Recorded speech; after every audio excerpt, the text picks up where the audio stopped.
Perfect. Hmm. All right. So, Connie, what do you really know about your family tree?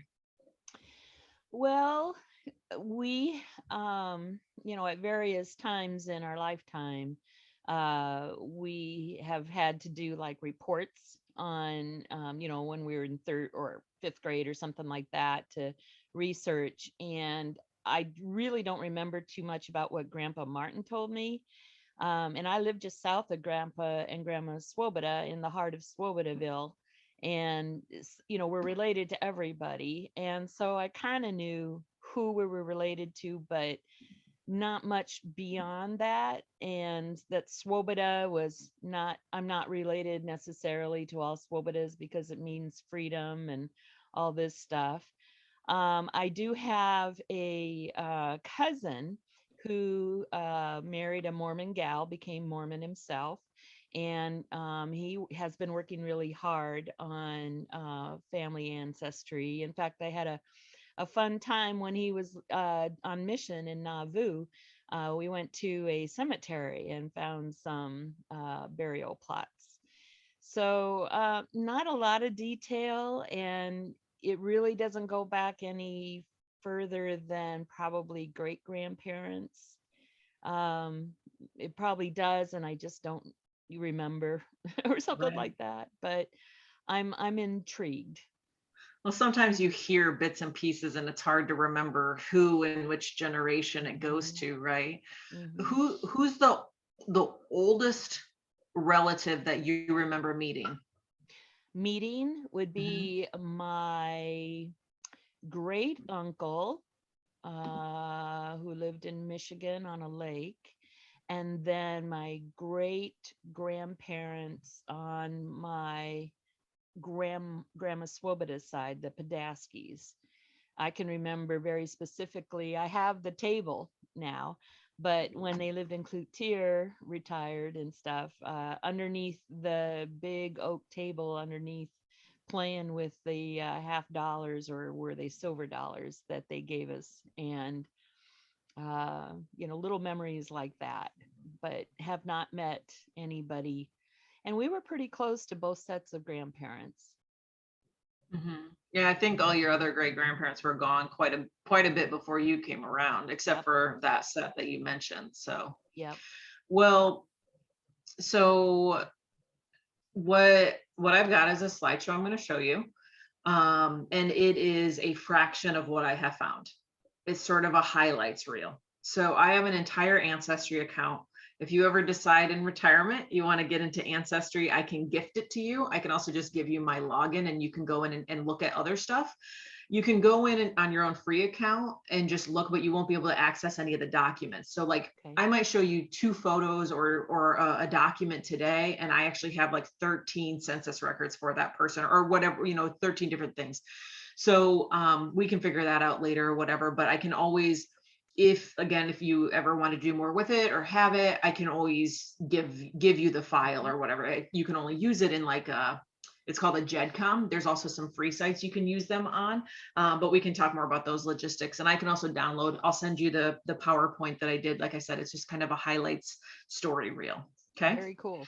Thank you. and just feel free to ask questions as we go Okay. too. Oh, you have to enable my screen sharing. Yeah, that's what I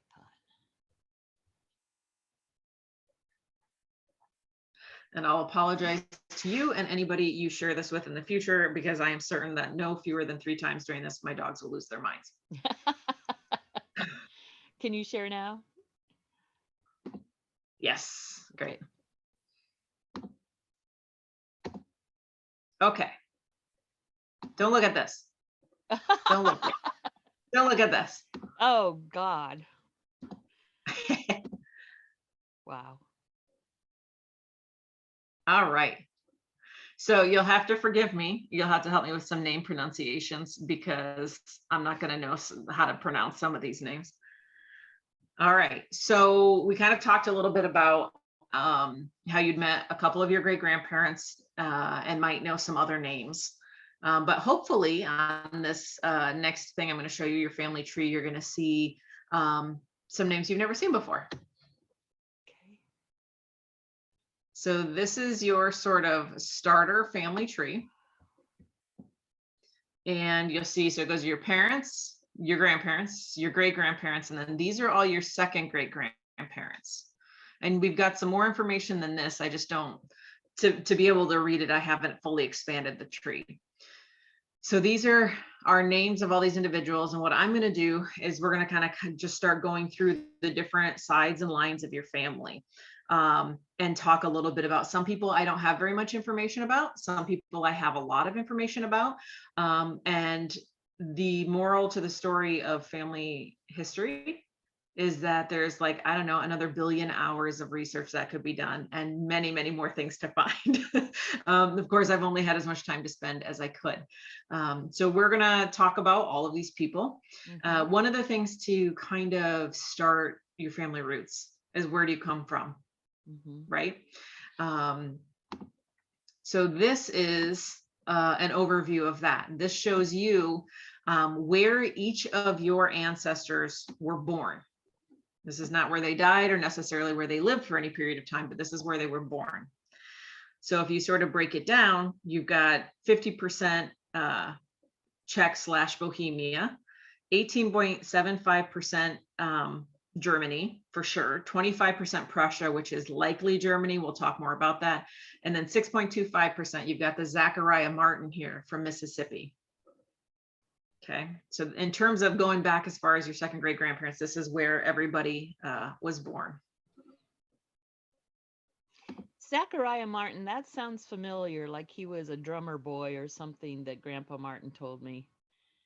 Well, if you know anything about Zachariah Martin, I want to know, because he has a whole slide in here because I'm very interested in him. um, Ah, so again, you'll see as we go through. So if we're going through and you know something that I haven't told you, yeah, let me know, or if there's I any like will. family stories or even brief memories, because any little hint I can dig into and sometimes open up a whole new world. It's just sometimes you don't know where to look if you don't know where to look there, Yeah. right? Because there's an infinite number of documents that you could look at. You wouldn't necessarily go to a military service record, or you wouldn't necessarily go straight to the records of like a mental hospital or something like that, right? So you don't know. And I just did did a reveal, I don't know, a few months ago for my friend Rick. And he had these like wild stories of, I think I'm related to Harriet Beecher Stowe, and I think I'm related to Nathaniel Allen, and blah blah blah, right? So started doing the research, and sure enough, Harriet Beecher Stowe's his like fifth cousin 3 times Oh removed. my gosh. And I had to go back, I think 10 generations to be able to come forward and figure that out. But his family, all the way up through his third great grandparents, are American, which is really interesting because most Yeah. people are more like your tree and my tree, where within 2 generations we're all from someplace else, which is its own interesting story about Yeah. American history anyway, Yeah. right? But that So seems familiar to me, like in one of our reports, and we interviewed Grandpa Martin, and I'm looking down the list and no other names really sound familiar. Except maybe Johann Swoboda, where he used to be well, Johann Senior, where he used to be a serf or something, and then, or a servant, and then he was able to work his way out of that or buy his way out of that. And then Grandpa Martin said that Zachariah Martin was a drummer boy in the War of 1812 or something like that. But everything else, nothing really rings a bell. interesting. We're going to come back to those stories when we get to their slides, because we'll see how dates and stuff line up. Okay. And sometimes we hear those stories and they can like get off of a generation too. So we'll Sure. look at that. Sure. So we're going to start easy. Your parents, right? So probably stuff you know, probably stuff you've seen, but just a few things I found. So, the thing about doing genealogy is often a document leads you to the next document, right? In order to be able to find and have the genealogical standard proof of evidence, you've got to have a few different records that show you, or something that's really definitive, before you can start jumping back to these different generations. Because if you find the wrong parents for your person, because they also had a kid named that, and you go up the wrong strand, that can waste a lot of time. And you can go Yeah, your whole life yeah. thinking you were related to all these people you weren't. I've seen too many people do that. And there's a lot of really bad genealogists on Ancestry. They're not even genealogists, they're hobbyists. But Yeah. so here's just some fun newspaper articles. Again, you've probably seen from anniversaries and marriage. So it's always just fun to find these, and you get a lot of really good information. Sometimes from these, you get home addresses. You can go see what people's homes look like, back in the generations, if they're still standing. Just a lot of cool stuff. See, what did this is how I learned what flowers and what color my grandma's wedding dress was actually by finding the newspaper articles, because she didn't remember.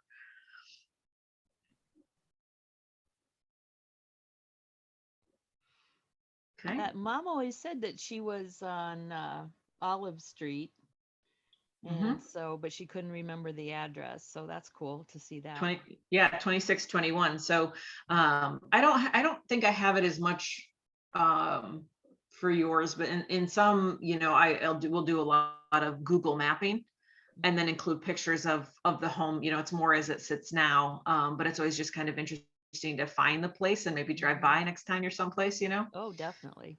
Yeah. And again, a lot of times this will tell you professions as we get further back. Some of the obituaries in your family have insane amounts of information. They're like 2 columns long, which is super helpful from my standpoint in doing research. It gives me a lot of little morsels. I've found that sometimes I'll read an obituary. Well, if I'm doing research for 3 months, I'll read it 10 times across those months and pick out totally different things or come to different conclusions every single time, because as you learn more, you start to put pieces together. So they're really helpful. So we're going to start with your paternal side. Okay. So that's going up to Charles and Mildred, which would be your grandparents on that side. Each one I'll kind of have over to the left, where they were born and their years of life, so that you can kind of get your brain wrapped around time and place a little bit. So we're looking at Iowa across the 1900s here. So I don't know if you've seen this before, but this is a picture of Mildred when she was a little girl and her brother Lewis. And then this is actually something she must have written at some point for like a Czech heritage book. So it just talks about, I let you read that. I don't need to read it to you, but. And that Carol number 8 was on my dad's farm just down the road from us, and we used to play in it until it just got too awful with bird poop. And then before he died, Dad I think just donated it to the town of Cloutier, and now it's in Cloutier and they're trying to restore it. Oh, that's great. Yeah. That's great. Well, there's a picture of it with grandma. Cool.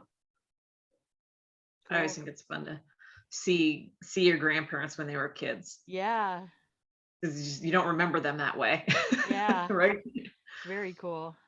So again, this is one of those things that's sort of random to find. You don't find these types of things for everyone, but it just talks about, the trip over on the boat and baking bread and all the types of things that people talk about from back then.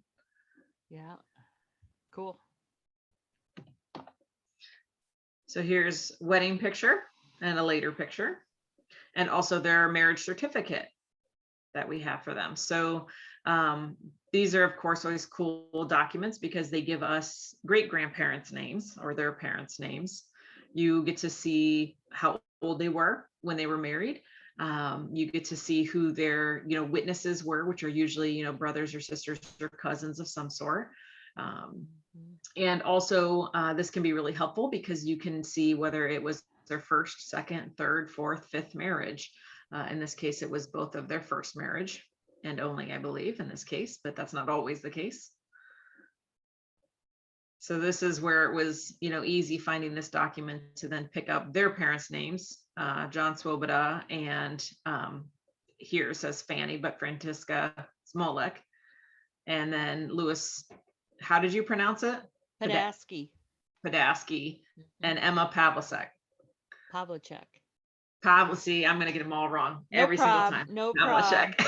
My whole life people mispronounce Swoboda, so. Yeah. Very And then, cool. yeah, you see at the Wenceslas Church, um, which of course is like basically your family founded it and made it the thing that it is, it seems. Mm-hmm. And everybody's everything sort of went through there. Yeah. Just a few more artifacts. So Charles's World War II draft card. And I always love the draft cards because you get to see what their actual signature looks like. It was his card, but he wasn't called to duty, was he? Everybody just had to be registered. Okay. It's just the draft cards. Cloutier Man, hurt and crash. So this is about a car crash. And then Mildred's obituary. So again, this is great because it gives me her birth date in 1908, attended rural school, says when she got married, kind of gives a little bit of background. And these are really helpful too, because a lot of times when you've got common names in areas, it's hard to tell which Frank is which Frank and which Johann is which Johann and blah, blah, blah. And so these can help get all of somebody's siblings down, and then you can start to peg the families to each other. And so you can't just always search straight up the family line. You've really got to like branch out sometimes to sisters. And sometimes, you know, if they had a brother who was particularly notable, they might have a whole biography. And then that biography, even though it doesn't have anything to do with, you know, say your grandma, it has something to do with your great grandparents and talks about when they came to this country and blah, blah, blah. And so it really helps sometimes to branch out, even though it can get easy to go up one line sometimes. So I don't remember anything about Grandpa's car crash. we see you would have been young, right? Because 1968. So Oh, yeah, really? sounds like it Well, wasn't. he was born in 1900, and it says he's 66. So that would have Yeah, been, which is pretty common for everything to be off by a couple of years. yeah, yeah, So interesting. yeah. Okay. So next we're going to talk about this whole chunk of your ancestors as a bit of a batch. Okay. So this is your great and your second great grandparents. So a lot of times, you know, tracing land and how it goes through people's and families' hands is really interesting. But yours is actually like a really, really showing example of the distribution of wealth in families. We talk about, you know, generational loss of wealth or generational addition of wealth. And, you know, when people are having 6, 8, 10 kids, and somebody, you know, a great grandparent or whatever passes away, that wealth really gets distributed out. So here's a 1892 Carroll Township, Tama County map. And the land that is highlighted in yellow are your direct ancestors' properties. Okay. You've got all of them, got quite a bit of land there, right? So they had a substantial amount of wealth. And this is just for Carroll Township. Again, this is 1892. By 1916, you see how much more of the land has been broken up. These are the properties now that are owned by your direct ancestors, so straight up your grandparent lines. But everything in green is owned by your allied families.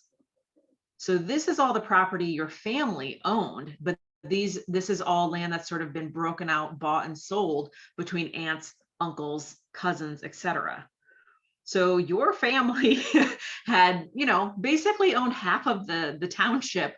But, you know, you saw these like big chunks of land, but then as they get broken up, you see all of this, these pieces of property are all now split up amongst the kids of the family, et cetera, and bought out to married couples, et cetera, et cetera. So I always just think it's really interesting to see how that distribution of wealth in a family sort of happens Yeah. over time. On the bottom, you see that one block of yellow, Mm-hmm. and there's a creek that Mm-hmm. crosses the line. And you see a Petrie, I think it is, Joseph Yeah. Petrie. That dot right there is where I grew up. That was our farm. Oh, Dad must have bought it, or Grandpa bought it from Petrie when he died, or I can't think. Remember, is that his name? Yeah. So I, that I think was, it's Petrie or Petrow, Petrow, maybe. I don't know. Small. uh-huh. Interesting. Okay. So yeah. So I mean, if you look at that whole, and honestly, there's probably more of this that is actually allied families. These were just all the names that Yeah. I had I had already come across. Yeah. Oh man. Yeah. Jmolik, Yeah. all kinds. I didn't realize that we were related to Nakazels though. Yeah, they're married into, one of the various generations. And that's you're only seeing sort of your straight ancestry here. But if if you want to like log into my ancestry account, you can look at the tree the opposite way, sort of more branches, and you can see where everybody's married into various aunts and uncles, et cetera, et cetera. And again, honestly, you're probably related to like twice as many people on this map. These Yes, were just because I didn't probably. spend so much time going out the side branches. I was really trying to navigate back a little more quickly. So Hmm. yeah, I mean, honestly, like the amount of y'all in that area, it's a lot of you. Well, And it again, probably wasn't very settled by the time my peeps got there. So, well, when you no, think, I mean, you'll even see, just how much more even between 1892 and 1960 and the land's broken up. yeah, I mean, and just probably 20 years prior to this area probably would have only been owned by about 6 people, you know. yeah. I mean, this will be really interesting for my brothers to see because, they help dad so much, and then you can see, oh, really? We own that? Yeah. Mhm. Yeah, and if grandparents all had only one kid, Hmm. the distribution would be really different, but everybody, was having 6 and 8 and 11 kids in your family. Hmm. So it spreads out. It spreads out. Yep. But like I said, this one, I've seen a lot of good examples of that, but this one just was really obvious because of how concentrated it even was in this one township, and again, it expands beyond that. I didn't do the full case study, but Mhm. okay. So we're going to start to go generation by generation. I always think it's easier than going straight up one line to go by generation so that you kind of like, again, keep in mind what era you're in. So Mhm. again, we're looking at Iowa here. And I meant to edit this. This should actually be, how would you pronounce that? Francisca? I Fanny. guess. She went by Fanny. She was actually born in Otter Creek Township in Tama. I meant to edit that. I Oh. found that since here. So we'll see this generation. So here they are. This is a copy of their 1895 marriage record. So again, these are really helpful because you'll see Johann Swoboda, farmer, and his parents, Jan Swoboda, Johann, again, you go by all of them, Swoboda, and Mary Brykova is probably how you would pronounce that, I suppose. Sure. Brychova. And then down here, you've got Frances Mullock and her parents, Joseph, and I really don't know how to pronounce this one, Frances Mrtka. It's Mrtka. Hmm. Mrtka. I feel like Yep. there should be more letters. But so this is one of those examples. You'll see this really awesome obituary. Like, look how long it is. And it just has so much really interesting information. And it goes through like she had a awesome funeral. Everybody came and everybody did something for it. It's got the flower girls and it's got or who was in charge of floral, and it's got the casket bearers, and it's got the card attendants, and the whole choir came and sang. So it's really cool. And then over in the second column, it's interesting because it says she was born in 1872 in Otter Creek Township, one of 11 children of Joseph and Frances Merkes Molek. Her birthplace was on Dupanda Road. So you can actually figure out what road she was born on. We can probably look back at those maps and figure out which property. Says Yeah, about the when she got married. Duponda is actually kind of a an affectionate name for this one particular highway. Duponda means stomp your feet. And there used to Hmm. be a church and a hall there, and they would call stomp your feet because that hall is like Bohemians were famous for dancing into the night there. Huh. Yeah. That's cool. Well, so she was born somewhere along that road. Again, if we compare that to the map, we can probably figure out where. Yeah. Yeah. So just talks about them farming, and this is a really interesting story, and maybe you already know this. But it says her parents had worked in the LeGrand quarry, walking home to Otter Creek Township on weekends. However, both of them could not work at the same time since it was necessary that one of them be home to care for the children. They exchanged turns at the quarry with a brother and wife who were neighbors. One week, Miss Swoboda's father and aunt would work at the quarry, and the following week, her mother and uncle would work. This arrangement continued until the two families were able to save enough money to buy some land and start farming. Mrs. Swoboda's home farm, where her husband took her as a bride, is now occupied by a son, Ben. When Ben was married, the elder Swobodas moved to an 80-acre farm 1 mile north of the family farm. 2 years after Mr. Swoboda's death, Miss Swoboda moved to Cloutier, where she lived for 12 years. So it's just kind of interesting that they buddied up with family next door and walked to the quarry and only came home on the weekends. Dirt Right? poor. Yeah, hard life. Mhm. So, and again, then it goes on to list all of the relationships. She will be remembered for the pretty quilt tops she made for every grandchild. And for her nieces and nephews and neighbors and friends. She donated a quilt to the annual church bazaars. Grandma was a good Christian. She was anxious to move to Cloutier when where she could attend daily mass at her home was close to the church. When she was unable to walk, she was brought in a wheelchair occasionally. The past few years, since she was unable to live alone, she's lived with one of her children, or with a friend or something. So again, lots of good information and just really interesting about her. So this is some information about their properties. Again, just bits and clips that you can get through the newspapers, but it's pretty incredible. I mean, you've already seen some of the maps, but John had purchased one of the Moloch farms, so they were kind of in the family buying, trading back and forth. 320 acres, which is a lot of land. It's a lot of land. The consideration price was $45,000. So it says now that Mr. Swoboda has aggregated 760 acres of property at this point in 1925. Again, Wow. lot of land. Now in 1943, when he passes, it says the estimated value of the estate is 35,000. With $1,000 of indebtedness, but he's at 320 acres.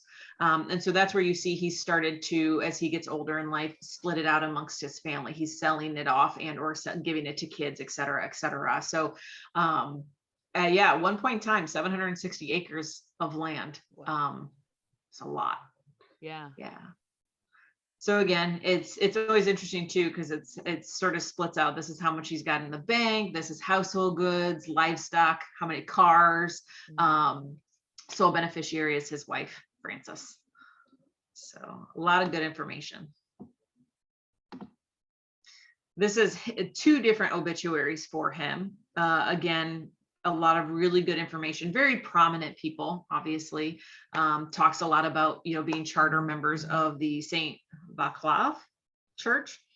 And yeah, so it talks about, and this is interesting too, because both his death certificate and his obituary have the wrong name for his mother. It says Mary Sicker, I don't know, Sikir, but her last name was actually Brekova.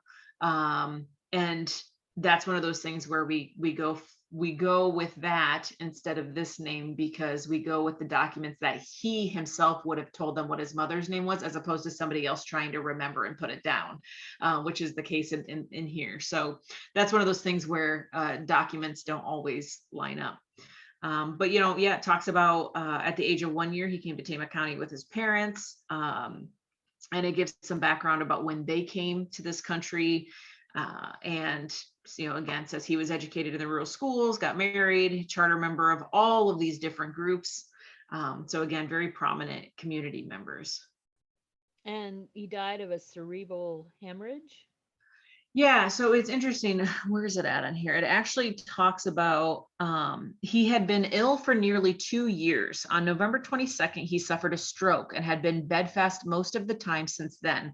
Last week, Monday, he had a cerebral hemorrhage from which he did not regain consciousness. So he'd had a stroke and was not recuperating too well from that in November of 1941. But he'd been ill for a couple of years. He was 73, so I mean that was pretty old for the time. But then that's what they hypertension contributed to it. So What? Yeah, over on the death certificate it says cerebral hemorrhage, and then what's that first word? I believe it's let me look. I think it's nephritis is how you say it. Mm. Um, So that's an F, NEF. I think it's Oh, NEPH. PHR. Yeah, okay. And Yeah, hypertension. it's nephritis is a group of diseases that cause inflammation of the nephrons in your kidneys. Basically, you just can't pass like waste as well. That's one of those common like catch-all things that you Yeah. see on these historic death certificates, because like most of the time they didn't really know what was going on. So it seems like he'd been, between high blood pressure and the nephritis or whatever for, the last year or two, and then having the stroke and then the cerebral hemorrhage. So I think it sounds like a bunch of culminations of things. Yeah. I think it's interesting there was no social security account. Yeah, not at that time. He would not have been assigned one. Because let's see here, what year did he die? He died 1943. I'd have to go look at his at the ancestry to see if he was assigned one later, because he wouldn't have been assigned one obviously when he was born, because they weren't a thing yet. I don't Yeah. remember what year Oh, they became. yeah. I'm thinking about one generation down, Grandpa. Mhm. Yeah, it makes sense. It was not part of the deal, the New Deal. Yeah. Well, and eventually, people had to apply, for, social security numbers and accounts, and you start to see some of that documentation coming at the back. And that's one thing I was like looking up. It's like, okay, what years were these records? What years was this a thing? What year? So that's one of those changes throughout time things. Yep. So again, very long obits, which are full of really good information. Yeah. Interesting. All right. So the two that you have met now, we're going to bump over to Lewis and Emma. Um, Emma is the only person in this generation not born in the USA. So she was born in Bohemia. I don't have an exact location. I don't believe for her. I'd have to look back at the ancestry account to see if I could bore that down anymore. But everybody else in this generation was born here. So we got this photo of them, including Mildred, who would be let's see, these are your great grandparents, so your grandma, right? Yeah, in the back, and their headstone. I pick and choose different documents. Again, I probably have 15 documents for each of these people, but this one is really interesting. The 1925 Iowa Census is super helpful because it's multi-page. You'll see it's actually like overlapped here on the left. The 1925 Iowa Census actually asked for people's parents' names, not just where they were born. Most of the census records, especially the state and the federal census, or sorry, the federal census, not the state, just ask, well, they were born in Germany, they were born in Bohemia, they were born wherever. This one actually asked for the parents' names, which helped me get to the next generation for anybody who's living during that time. So you'll see Lewis and Emma here, and then you can see John Padadsky and Joseph Pavlicek, right? And then the mother's names. Emma Dusk, I don't know how to pronounce it, Daskokova, and Veronica Yilek. Yilik. So what's that? Yilik. Yilek. So again, this is a really helpful census record for getting all of that information Yeah. for them. Yeah. I remember their funerals. Yeah, I don't remember 60, yeah, so close to each other, within a year of one another. Mhm. This is your second great grandma. I didn't make her own page because this was the only thing I have for her, but very serious looking woman. So this would have been Lewis's mother.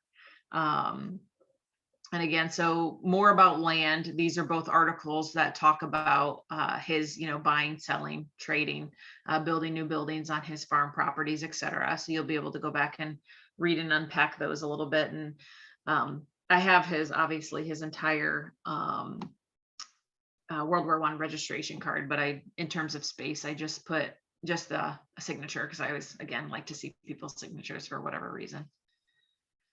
So again, all of those families just had tons of property. I mean, that's what you did with your money then, is you invested in more land, especially, as farmers and things like that. So, and yeah, so I don't have many photographs for the second great grandparents generation because it, would have been more rare to be able to get your photograph taken in those times. Okay, now we have to do a geography lesson.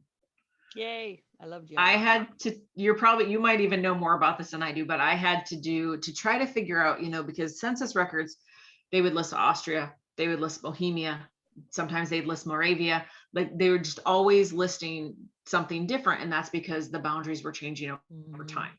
So when I'm doing genealogy for another friend here now going forward, whose entire family's from Sicily. So I had to figure out how Sicilian genealogy works, right? Well, I had to figure out how Czech and Bohemian research worked, and what the lines were and what things were called over time, and what languages were spoken, what languages were records kept in. And so I was really fortunate to find some archives, some online archives, to be able to find some records. I could do an infinite more amount of work finding records, but the website has been down for the last 2 days. So when it comes back up, there's more work that could be done. But essentially, when U.S. immigrants born before 1918 claimed Austria on the census records as their birthplace, they weren't referring to Austria as we know it. It was the Austro-Hungarian Empire, which is, this whole dang area. So this is the 1914. This shows the 1914 boundaries. So people, I mean, they watched their homeland. They talked to people who were still there through letters, etc. They heard on the news. They read the news, whether their radio or whatever it was. And so every time they were on a census record, if it changed, so sometimes somebody might say Northern Ireland, and then they'll say UK, and then they'll say whatever. They sort of change their response to what their birthplace was, and so it can be both hard but also helpful to figuring out where people came from.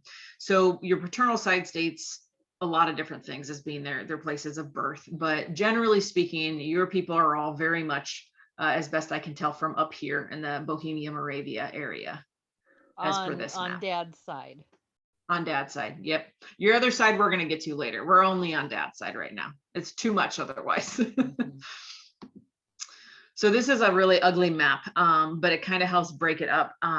So this was before the dissolution. The empire was divided into 18 different crown lands. So Bohemia is number one. And again, that's where on your dad's side, as best I can tell, most of your people are from, for those that I was able to really pinpoint it more. So this is how far I am with the Swoboda direct lineage. All the way up here to, let's see, your parent, grand, second, third, fourth, fifth, six great grandparents. Wow. I can go further with more time. The records are actually pretty well kept. Wow. Once you can figure out how to read them. So some of these, I did not have enough time to go up every one of, your second greats, Johann, Marie, Joseph, Františka, Jan, Veronica, Joseph, and Anna. I could probably do more on most of these lines. You see where there's a gray arrow here? That means I have more generations past them. It might only be another name, and I haven't gone any further than that. Again, it's really time consuming to try to read the old handwriting, because the alphabet's not the same. So I had to figure out the fact that S just looks like a upside down cursive L is what an S looks like. So by the time I figured out, what I did is I looked at the alphabet and I wrote out your last names so that I could more easily spot them, because they're literally, I mean, a language I don't know, speak, or read. So Uh-huh. it was slow going, but I did manage to find some stuff. So this is the line I'm going to kind of show you going up the way. Okay. So you already know this. Swoboda means freedom or liberty. It is the second most common Czech surname, which means it's really hard to do genealogy, because when your name is Jan Swoboda, there's 10,000 other people who are also named that. And it's interesting because, lots of looking at the old countries, the naming, right? So Czech female names, kind of like you hear of like up in Sweden and Norway, they're derived from the male form. So far enough back, Swoboda, when it's passed to a woman or a daughter, would be Swobodova. So you see that as a delineation of the name, they would add OVA, which of course means egg, and means belonging to the father or husband. So like now we would really consider that like a super sexist thing, that your last name dubs you as being owned by your father. But so, these are all types of things when I'm dealing with a new country. We just have to kind of figure out how to follow it. And also I learned in certain eras, 17 and 1800s, you might actually lose your own last name as a man and take on the name of the household you're living in. So if a man and wife had lived in a home and the man dies and another man marries into that family and takes over that farm, he might actually take on the previous man's name, because the name actually like stuck to the household. I didn't find that in your family line, but this is just another interesting thing about like what further complicates doing genealogy is all of a sudden this guy just has this other guy's last name because he kind of took his wife's name, honestly, at that point. So it's all just really interesting stuff. Okay, based on a map today, just so you can get your bearings if you don't already know this, I don't know how to pronounce it, Marsovice, Nove Mesto, Morave, Czechoslovakia. This would be the place name that a good majority of your father's side is from. Not all of them. Again, I haven't done research on everybody, but going up the Swoboda line, and the families who allied and married into that, this is the sort of modern day location for where that is. So going up from Johann and Franziska to Johann and Marie, right? So we remember seeing their names on the marriage certificate for these two. So born in 1830 and 1838, chances are that Marie was probably born somewhere near Johann. I mean, that's how you met people back then. You didn't often get too far beyond your own boundaries when you were married. So this is cool. This is, let's see, that's your second great grandfather's birth record. It's very hard to read. You'll see how the S is just like an upside down L. So again, but it's fairly recognizable. So Johann was born on the 1st of January in 1830. He was the son of Mariana and Johann. He married Marie in 1865 and immigrated to the United States in 1868. They had 3 children during their marriage, and he lived to be 84 years old, dying on December 12th, 1914 in Tama, and being buried in Cloutier. So I couldn't get all of this transcribed. I did my best. So what I found was the State Regional Archive in Brno, check, I don't know, Brno. The Roman Catholic parish had really good records, and they are online. They're slow to navigate and figure out, again, because the website is not in English. So, but we figured it out. And so it's interesting because these birth certificates not only give you their father and mother's names, but you'll see most times it also gives you the mother's father's name and her maiden name. So we now know that the next generation up is Mariana Stepanikova, and her father's name is Pavel. So these are really helpful in terms of jumping generations, because now I know exactly the names to go look for a marriage certificate for. right? As we start to just kind of leapfrog our way back through records.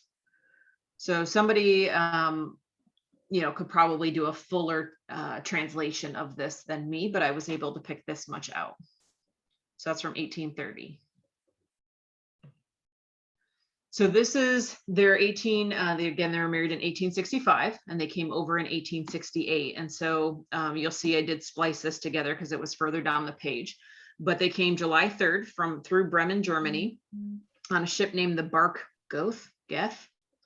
They came into New York and their passage was listed as being between decks. That's where they would have stayed on the ship. And the duration for that trip would have been 40 to 89 days on the boat, depending on the weather. So brutal. But you'll see here, I've highlighted Johann and Maria. I think that's either a 6 or a 4. I'd have to go do the math. For their age, he was a carpenter and came from Bohemia, and they're supposedly headed towards Illinois, according to this record. I'm surprised at their age. I would have thought it would have been younger. Yeah, I mean, they got married a little bit older, comparatively. Back then, a lot of times you saw people 16 and 18 years old, and so they were definitely older when they got married. So here's a picture of them. Oh my! This is very, very likely a marriage or like a wedding picture. A lot of times that would have been maybe the only time you got your picture taken back then, of course. Beautiful. It's a beautiful photograph. The photo and the artwork on the right, of course, are just to sort of illustrate what their experience would have been like. So in the late 1800s, immigrants coming into New York City, this is what they would have seen. And probably been very excited to get up and get some fresh air, because this is an 1850 Illustrated London News sketch of what between the decks meant. And you can see people are just shoved in there. They're like, you can see them off on the right-hand side. They're all these are their bunks that they lay in and sleep in, and they're all just like packed in like sardines. It would not have been a very pleasant journey. People throwing up, getting seasick. It would have been a really big, hard journey to come to America. I can't even imagine at the time. Well, yeah. What about, toiletry and and illnesses, babies crying. I mean, it would have been a tough trip. But he's got a great facial hair. And it's interesting because she looks,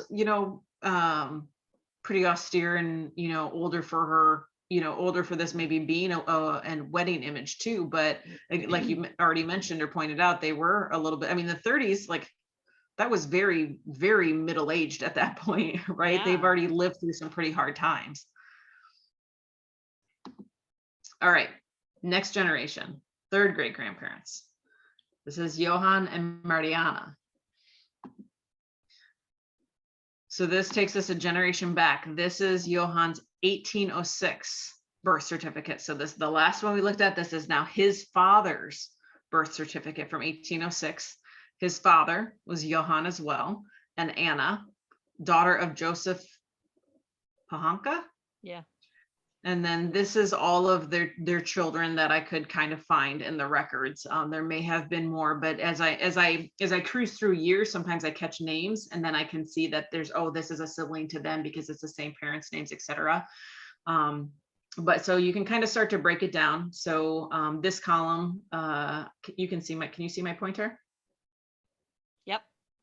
Okay, so that's the baby's name. And then this is father's name and profession. So Johann Swoboda, farmer. And then Anna Geb, which would be geboren, so German for essentially born of Joseph Pahanka. And I'm not 10,000% positive what all this stuff says over here. You see a Pahanka though. So I'm guessing that, well, these are the witnesses. So these are probably, aunts or uncles or something that sort of would have been like godparents or witnesses to the birth. Cool.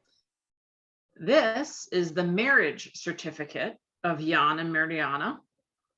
It's really beautiful, very hard to read. So again, these all came from the Roman Catholic Church. This is from the Heralic parish. And I won't even try to read this, but I tried to put the full source in there so that you could see it. So this is their 1827 marriage record. Again, Johann Swoboda, he's a farmer in Marsovice, son of Jan, also a farmer, and his wife, Anna, born Pahankova. So that's where you see that OVA. Her father's name was Pahanka, she's Pahankova. And then the bride, Mariana, is the daughter of Pavel Stepanek, cottager in Krizanek, and his wife, Josefa, born Ermanova. So now we've jumped another generation on mom's side, and we have both mom and dad's name for her. And so this is interesting too, because they would put the address in here. You see 14 or 14 over 70. That gives you the house number. So you can start to do actual land research. So the Jan Swoboda family line lived in house number 14 in Marsovice. So we're going to come back to that later, but you'll start to see this is how they kept track of people, because there might be 15 of these Jan Swobodas running, or Johann Swobodas running around, but this is how we keep track of your specific line, is because house 14 was that family. Likewise, house number 70 for the Stepanek family. So again, I could probably find 30 or 40 more of these records with more time for your family, because again, you just keep leapfrogging the names and the dates, just keep leapfrogging them in. Fourth great grandparents. So you just saw their son. Now we're going up to Johann and Anna. So this is the next lineup, Johann's birth record, 1783. This is the listing from 1783 for Johann, the baby, his father, Johann Swoboda, and his wife, Teresia Borovica. I'm not sure, Borovica. So again, not as much information here, but you can see it's just even you can tell the difference in the technology of the pen and the ink, right? So yeah, this is a 1783 birth record for your fourth great grandfather. Yep. Gone are the forms. Yeah. Just all by hand now. Yeah. Just all by hand. Cool. Now we're going to your fifth great grandparents. So on Ancestry, one of the joys of Ancestry is that you can find work other people have done sometimes. I found a lot of bad genealogy on this line where people had the generations all wrong and the marriages all wrong. So what I did was used it as hints and then went straight to the archives and found the actual records, which is what you found. I actually went and found the actual records and saved them so that you've got the actual original source documentation. People on Ancestry, they don't need to source anything. It's crap. It's just crap flying everywhere. So this is a note that I found, and I made sure to put that on here, that this is not sourced. I'm still trying to figure it all out, but it gave me a lot of interesting tips. So essentially, again, like I said, house number 14 has been in the family a long time. So I'd love to be able to try to actually prove whether this is true. Now, this work was all done by a man named Gale. And Gale would be some sort of a distant relative to you, probably like an seventh or eighth cousin or something. I'm not really sure. I don't have him built into the tree, but he had gone actually there to the archives and done research. And so I find little snippets. It's just not sourced thoroughly or properly. So I haven't been able to entirely follow the paper trail yet, though I've started. Again, just ran out of time. But this is supposed to kind of tell the origin of house number 14 in Marsovice, right? So it's really interesting. Andra, his orphans, Mikulas, Anna, and Jan sold house number 14 in 1591 to Gira, I won't even try, or Dostal. In 1631, it was brought by Matej called you can read it, who fled from the farm. Again, wars and things happening, all sorts of different conflicts. About 1756 came, they gave it in 1665 to his son. Urban died in 1704, left the farm to Vaclav Kudlak. Vaclav had no posterity, meaning he had no children to pass it to. He had no heirs. So he gave the farm to the brother of his wife, Michael Kozak, Michael dies in 1770, leaving it to a minor son who was only 4. The minor son's widow, or his mom, who was a widow, married 1771 to František Svoboda to farm there until Jan's majority. But then Jan died in 1776. František was the only possessor, but he had no kids. So he gave the farm to his relative, Jan Svoboda I, which would be your relative. So it's this whole twisted thing about supposedly how all these families passed it through because people didn't have kids to pass it to. They died or they whatever, right? So I kind of broke it down a little bit more in trying to figure out, okay, who owned the house when? So these are the approximate years on the left of ownership. And then this is supposedly how it passed down through the lines. But these are the birth and death years that I've figured out so far. And so what I was trying to do was figure out whether those made sense or not. So I think it's mostly right, at least in the time it gets to your family's hands in the 1700s. But for Johann III or Johann IV, the source states his wife is Francisca. So they're actually like off of a generation to who married who. So I'm not exactly sure how or where it got messed up. But so according to my research, Johann IV, his wife was Marie. They arrived in America on the 3rd of July, 1868. So while the family could have continued to possess that land while they were in America, it is unlikely that they would have done that for 10 years. And so according to this, 1859 to 1878, the land is still in their hands. So there's probably some truth to it, but it doesn't quite line up to what the notes are that this person had. But again, it gave me a lot of tips and information. Knowing that house number 14 was in your hands, I was able to start lining up the birth certificates. If I keep going further, I might be able to actually get to the bottom of it. But so this is one of those things where it's like, you can't take everything you find as fact, but you can start to pull things out of it. But it's just really interesting for there to be like this whole history, specifically of the house and property. Which leads us to this map. So this map is from 1835. This is called a cadastral map. So really long story short, essentially, as the empire was sort of shifting hands between emperors and rulers and different things, the Habsburg state administration, also because of really high costs of the Napoleonic Wars, they needed to make some dough. And so they started doing more taxation. Well, they didn't know who owned the land, what chunks of land, what were the values of the land. And so they kind of created this way to draw these maps, which would be sort of similar to American plat maps, honestly, or those sort of early land records here for how they split up land. So they created this new land register. Emperor Franz I, dated 23 December 1817, defined the requirements for what these maps would look like. So they're all hand drawn. It's at a scale of 1 to 2,880.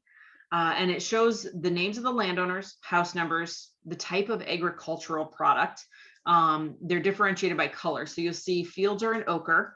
Gardens are in dark green. You'll see some of those down here in Martha Weiss here. Water in blue, wooden buildings in yellow, brick buildings in red, etc. So you can kind of see what the different types of land are. Now, you'll recall that Johann Swoboda owned house 14. These are all the properties that belong to him. Oh, now, this is a town down here. This is Martha Weiss. This is a whole town. So that gives you some scale. Right? I didn't go through the math of the different weird, like the measurement units I know nothing about that they were using here at the time, but just knowing that this is a whole town village down here and these are the properties that he owned says a lot, right? So I had to go ahead. What was the colors again for the gray and the green? So the sort of yellowish color, that's the field. Our fields. Yep. And then I don't know for sure, but I think the light green would be more like forested area. And I think gray is like elevation. You know what I mean? It's like higher elevation and stuff. I'm not sure because it didn't actually have a list. I'm sure I could look that up and figure out what the gray is. but I think it's non-Arab, non-tillable land essentially. Yeah, and it'd be hilly, or if not Yeah. mountainous. Well, and that's just it. I think it's sort of like yellow we can, farm or put crops on. Green is more forested, and gray is like, we own this land, but we're not doing much with it. I mean, maybe there's some goats or something up there, but that's sort of it. So again, a lot of land. And so I had to sort of reconstruct this map because they don't just allow you to download it. But I'm good at Photoshop. So here we are. So I kind of zoomed in. So again, this is the village of Marsovice, and this is property 14 right here. And you'll see Johann Svoboda. So he owns, and I think it's interesting too. Again, this is 1835. So this is his actual property and home there. It's interesting how they bought their land in these big long strips. Yeah, yeah. It's not like a grid like we have here. And you see it's all like that. These properties are just all these big long strips. I'm not sure really why. I could probably research and find out. Instantly curious when I saw that. Yeah. So you'll see a Pahanka down here. You remember that an Anna Pahanka married in. I wasn't able to specifically figure out if this is one of your, probably is one of your relatives, whether it's a great uncle or whatever. I wasn't able to get that secured in time. But you'll see other names, again, because these were small communities and everybody sort of stayed local. But so Johann's got this whole dang strip. And then you'll recall up here, he also has a strip, and you'll see number 14 right here, pretty small. So even the properties that weren't attached to the house, he was sort of property owner 14. It wasn't just about the house, even though that's how the naming sort of came to be. So owned a lot of property, a lot. I would venture to say he was probably in the top 3 or 4 landowners there. There's one guy who owns like half of the entire map. So you'll see here, again, Johann Svoboda comes all the way up here and owns almost this whole kind of quadrant up here. So all of this property, you just see his name all over it. Johann Svoboda, number 14. So he owned all these little chunks and pieces up and around here. Probably had lots of taxes. Yep. So there is a written companion to this. I'm, again, because all of these websites are not in English, it takes some time to navigate. I've not found out how to get into those yet and search them. And then the website also went down on me a couple of days ago, but that's something I still want to do. You'll see there's like these red markings for the different plots and things. And again, I'd have to do research to understand the land measurements because it's not acres, right? It's like called something totally else. But I do want to try to figure out the key that goes with this to see what it tells you about how many, acres of agriculture he had, how many acres of whatever. So it exists. I just haven't quite gotten it figured out yet. Yeah. But it's this map, I was going nuts over it. Like Tom was sitting there and I was like, oh my God, this is so cool. And he's like, what are you talking about? I'm like, look at this. It's like a hand-drawn map from 1835. And I said, her grandpa's all over it. So just super, super cool. And it's just kind of a beautiful thing. Yeah, the map.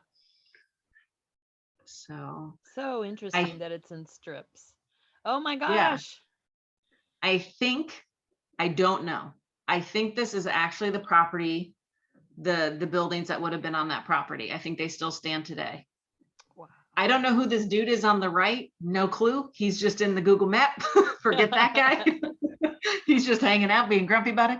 But I sort of overlaid it on the map. And of course, the new geography doesn't quite line up with hand-drawn geography. But I really think that this property would have been the barns and home of at least one of the generations or a couple of the generations of your family. It's hard to say. I don't know enough about how to I can't like look up a land deed there quite yet the way I can here to know when the property was built, etc. But so in theory, if you ever go there, you can go check it out. And there's a good chance you still have family living there. I mean, Oh, honestly, there yeah, was so I'm many of sure. you. I'm sure. All Very right. cool. Are you ready to go to your any questions about your paternal side before we go to the maternal side? Um, um, I had one. Oh, did you find any records of what they farmed?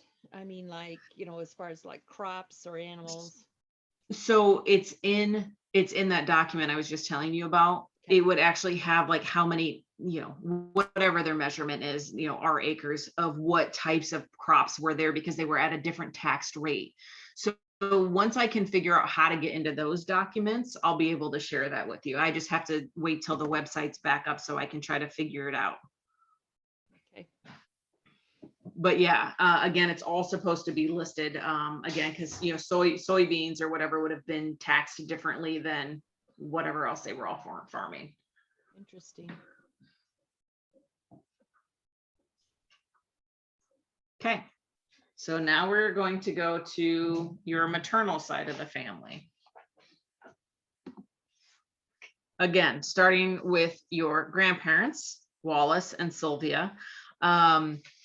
So this was one of the real questions that you had for me, which was about your grandpa and his first marriage. So I found some stuff, but I've not found as much as I like. I've got a couple of inquiries and I'm trying to get their entire divorce file. So like the actual court case file so that you can read it and see more about it. But here's a photo of him. I'm not sure what that fancy hat's about, some sort of something. But what I did was I tracked the documents and then I started trying to break down the timeline of his life to figure it out. So in 1922, he marries Alphacina Kent in Clinton. Well, my grandparents lived in Clinton, so I knew enough about the area to start trying to figure out the directories and the mapping and things like that. A lot easier than I don't being over in Bohemia. So they get married in January. By that November, they have their son. In 1923, they are living together at 711 Douglas Court in Clinton. I tried to map that, but it's not there anymore. There's like a street where that home would have been. Now that home was owned by Alpha's mother, Catherine. So they were living in the home with the in-laws, with the in-law. Dad was not around. In January of 1925, Alpha is listed in the Iowa State Census as living with her mother, along with 2-year-old Wallace Jr. Wallace Sr. is not in the household at this point. Where's he at? Don't know. In March 1925, there's a grand jury court announcement for Alpha Martin versus Wallace Kelly Martin. They get a divorce. By 1928, Alpha is married to Everett Hawkins and has her little baby with her. 1930, Wallace is listed as being a single lodger in Rushville, Illinois. In 1930, Wallace marries Sylvia in St. Louis, Missouri. By 1977, Alpha is marrying a third time to Ivy Loftus, and then she dies in 1992 in Louisville, Texas. So here's some of the documentation I was able to find about their situation. This is the announcements for their marriage. So his first wife, Alpha, Miss Alpha Kent, again, 711 Douglas Court, which was her mother Catherine's home. Just talks about the ceremony, who they were attended by. The bride was charming in a brown broadcloth suit with hat to match. She's employed as a cashier for the J.C. Penney Company, so that was what she did. Their groom is a valuable employee of the Metropolitan Life Insurance Company. A little information. 1923, you see this is a city directory for Wallace Martin and his wife Alpha. He's working for insurance and they're living there. The way I know it's her mother's house is because in the 1925 census, you'll see Catherine Kent is the head of household. Alpha is listed as the daughter. Wallace, the grandson, is there, but Dad Wallace is not in the house. So again, he was off someplace else, but not living with them at that point in time. Now you'll see here that Catherine is at $4,000.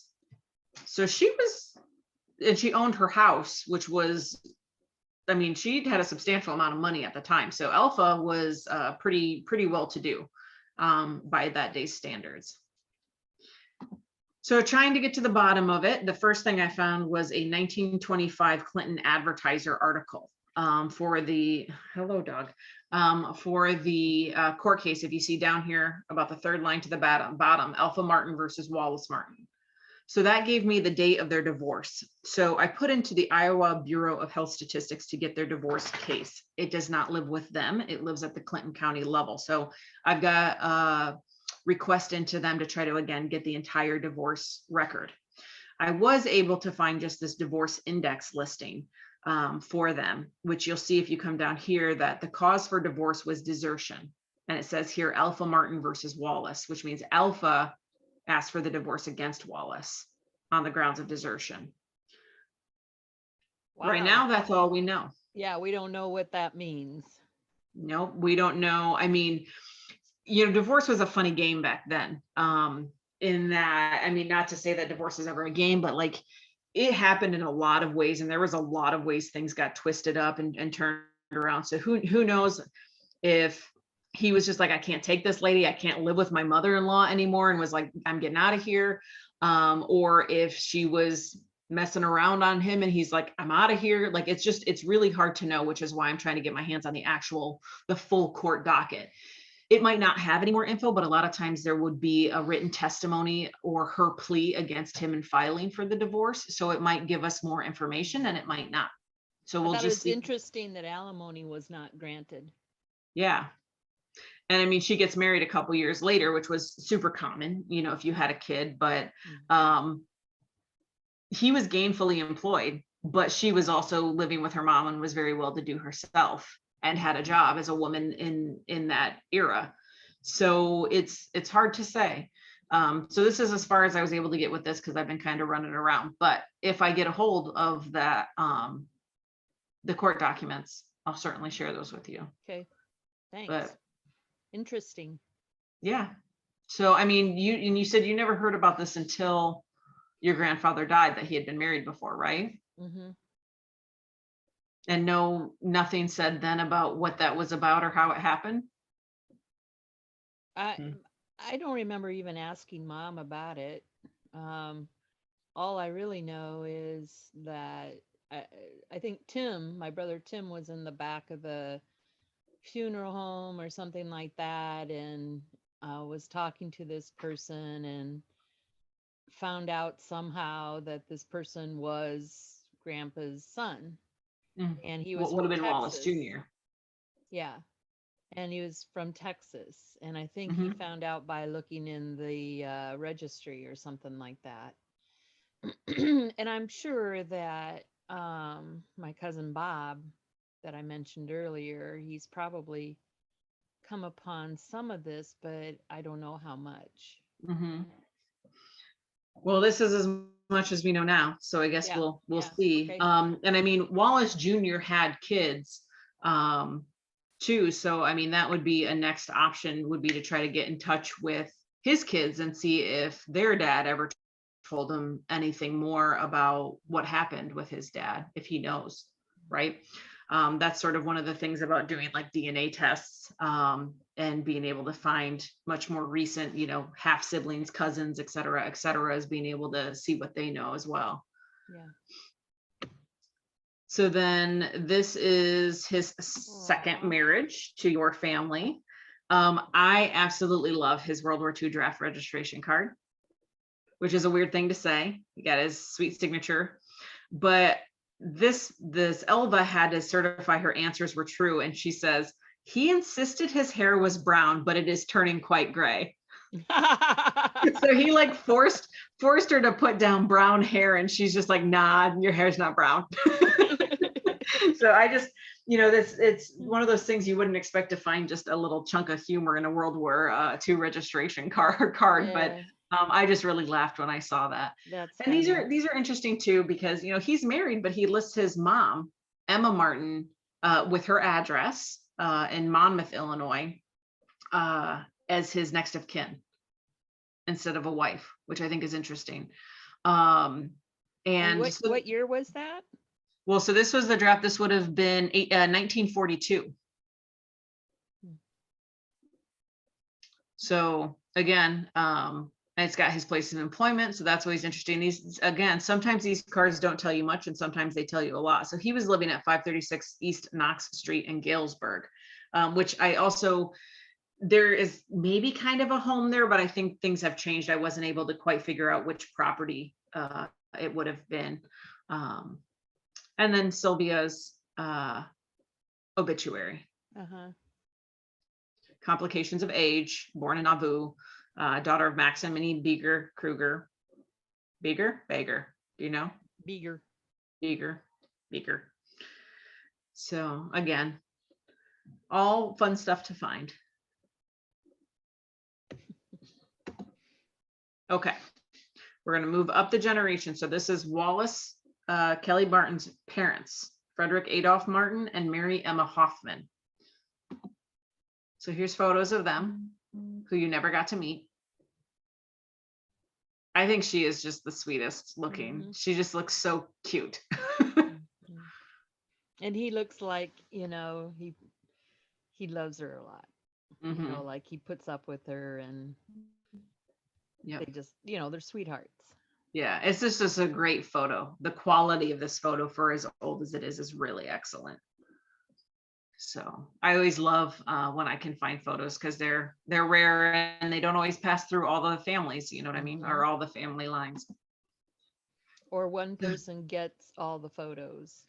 Yep, and that's pretty typical. And then if their kids don't appreciate it, they go in the garbage. Mhm. So I was able to find obituaries for both of them and then their headstone. So again, there's always a lot of interesting stuff. Mr. Martin, born in 1854 in Alexander, Missouri, was a son of Zachariah Martin and Julia Ann Willoff. Married Miss Mary. They lived in Missouri, then they moved to Dallas City, where he was engaged in farming. Blah blah blah blah blah. And again, members of lots of things, and lists all of their kids. Let's see, was there something interesting? She was born in 1862 in Colusa, Illinois, daughter of William and Sophia Krepke. Says when they moved in, again, members of things, and lists all the kids. So it's always good. It's really infuriating when you find an obituary and it doesn't give like when, where they were born, their parents' names, because it's just like, just tell me. Mhm. And that's a face that's lived a few years, Yeah. 89. Yeah. It's a long time to live in 1943 still, See, in 43, mom would have been 9, I think. Oh, so he died when well, okay, so that would be granddaughter. She would have been, yeah. Yep. Mhm. Okay, so now we're going to the maternal line, same generation, Max Kruger and Wilhelmina Beeger. So here she is. Again, never got to meet her. Oh, that's Beautiful. Grandma Martin's handwriting. Mama Minnie must have been like what they call grandma. Mm-hmm. Beautiful photos. And here he is. And I was able to find an obituary for him, which is interesting because it tells the story of his dying. Nauvoo had another very sudden death last Wednesday morning at 5 o'clock. Mr. Max Kruger was the victim of the Grim Reaper and was called away without warning. He was about the city in the early evening preceding his death and apparently in good health. After returning to his home, he spent the remaining hours before retiring in reading and conversing with those about him, with not a word about feeling ill. Just before he died, he complained to his wife that the air seemed very close in the room, after which he gasped for breath and passed away. Mm. Very Yeah, he close was there. young. Yeah. So just kind of interesting. 54 years of age when he died. He lived in Nauvoo since the latter part of the 80s, was born above Fort Madison in Green Bay, and lived there with his parents until manhood. When then he married Miss Minnie Beeger of Nauvoo. 4 children, 3 girls and a boy, were the fruits of their union. Held a lot of public offices, had been a member of the Nauvoo School Board for a number of years, and took much interest in the schoolwork of the city, and was president of the board at the time of his death. His sudden death cast a gloom over the entire city, and his family has the sympathy of the entire community. So very Wow. well respected. Yeah. I just thought it was interesting that they like played out his whole death, you know, and you hear that a lot during this time where it's like the same story in every obituary. He was fine. He'd had a full day. He came home. He sat in his chair to read a while and relax, and then just never woke up. You know, it's just interesting. So, and it's always so poetic when the Grim Reaper came to get him. I'm Again, trying a to see man. grandma in him,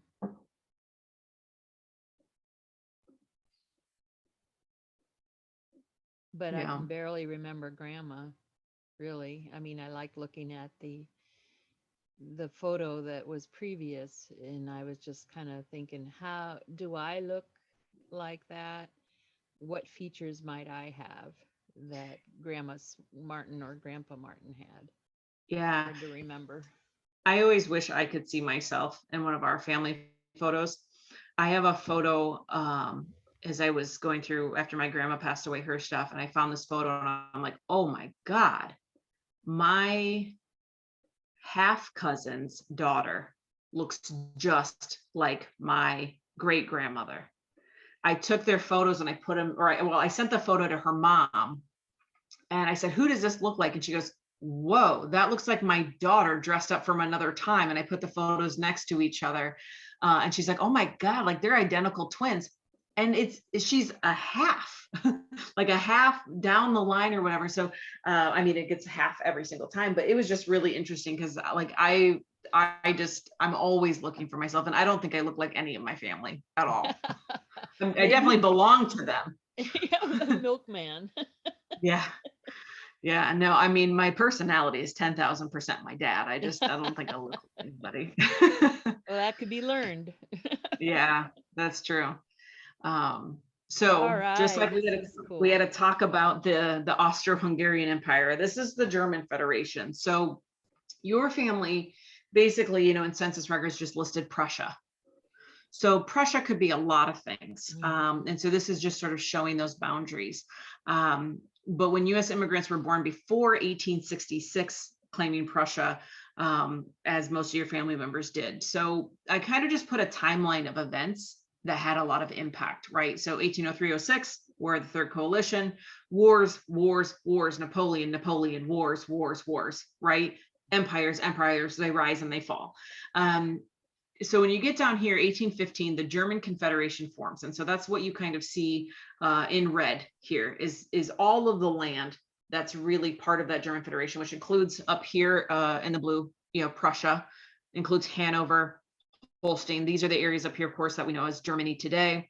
But it kind of, you know, Württemberg down here, it's just changed. You know, so when people do a DNA test and they're like, oh, well, you know, my family was from here, but it says I'm German, or I was from here and it's actually Denmark. Well, it's because the boundaries have all changed over time. What we know is just within the last 5 or 6 generations, in terms of how those DNA tests work, right? Autosomal DNA tests are only really good back for that 5 or 6. So like, you know, we are, my family's super, super German. And if you look up here at Holstein, up at the top, there's this little island over here. That's Berghoff Femin. That's where my people are from like for 500 years, like back to like the 1300s, 1400s. They're from this tiny little island and they just never went anywhere else, which says a lot about my family too.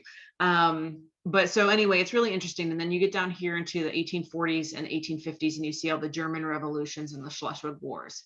There's a lot of upheaval. It's headed towards this total thing where the Confederation is dissolving after the Austro-Prussian War. There's just a lot of boundary changes and wars and people, you know, towns being raided and all sorts of different things going on at this time. So when you start to track your family and their movements and the decisions that they were making, you keep in mind this timeline of how much unrest there was between the sort of the 1840s, 50s. Again, this is a really ugly map, but I thought it was a good illustration of how the boundaries changed.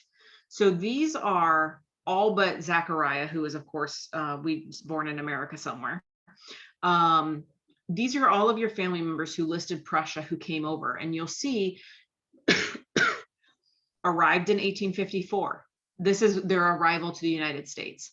Arrived in 1854, arrived in 1852, arrived in 1856, before 1856, before 1846, before 1845, arrived 1836, 1840.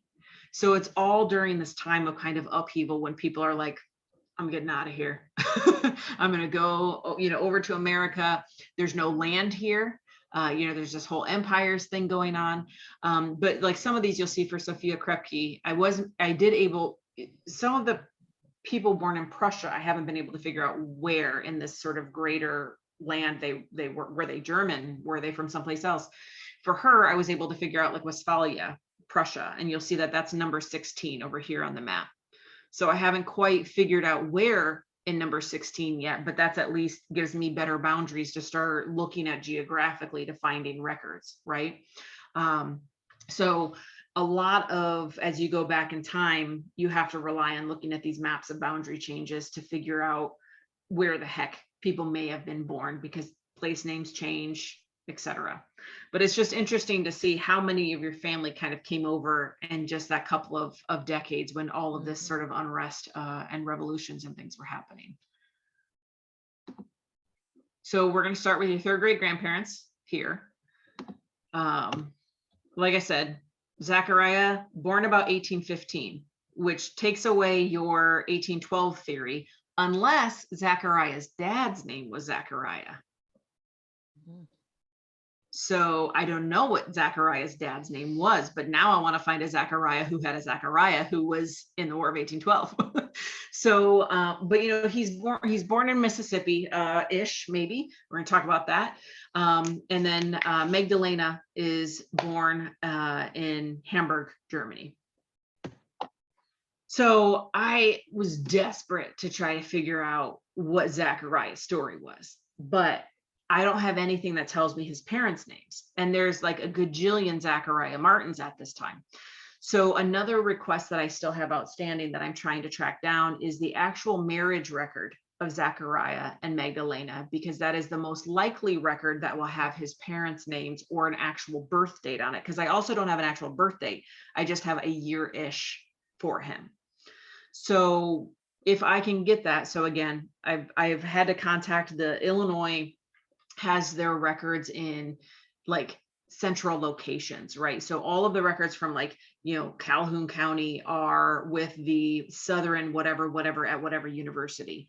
So I sent in the request, haven't heard back. I bumped that request. He's like, I'll get with the interns and see where they're at. And I'm like, well, tell the interns they've failed because they're taking too long. So hopefully we'll get a marriage record. I've been an intern. Yeah, I know what it's like. Do your job, kid. So hopefully we'll get that. And if it has the parents' names, then we might be able to find out more. But right now I'm a little dead in the water because there's lots of documents for Zachariah Martin, but I can't be sure that it's him. Now there is a few that I've gone and done other Zachariah Martin's genealogy just to try to find him. And I've ruled out 3 of like 17 so far. And I'm like, okay, I'm just going to see if I can get this marriage certificate first.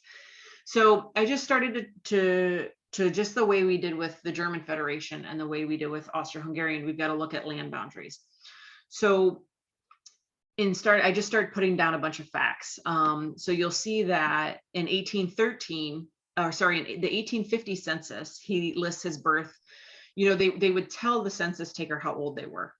They'd say, I'm 43. And the census taker would do the math and put the year down. And so it's almost always an approximation within a year or so, right? Because it depended on when your birthday fell to when the census record was done, right? Because if they asked you in January, you might be a different age than you would be in November. So in 1850, he's listed as 1813, having been born in Louisiana.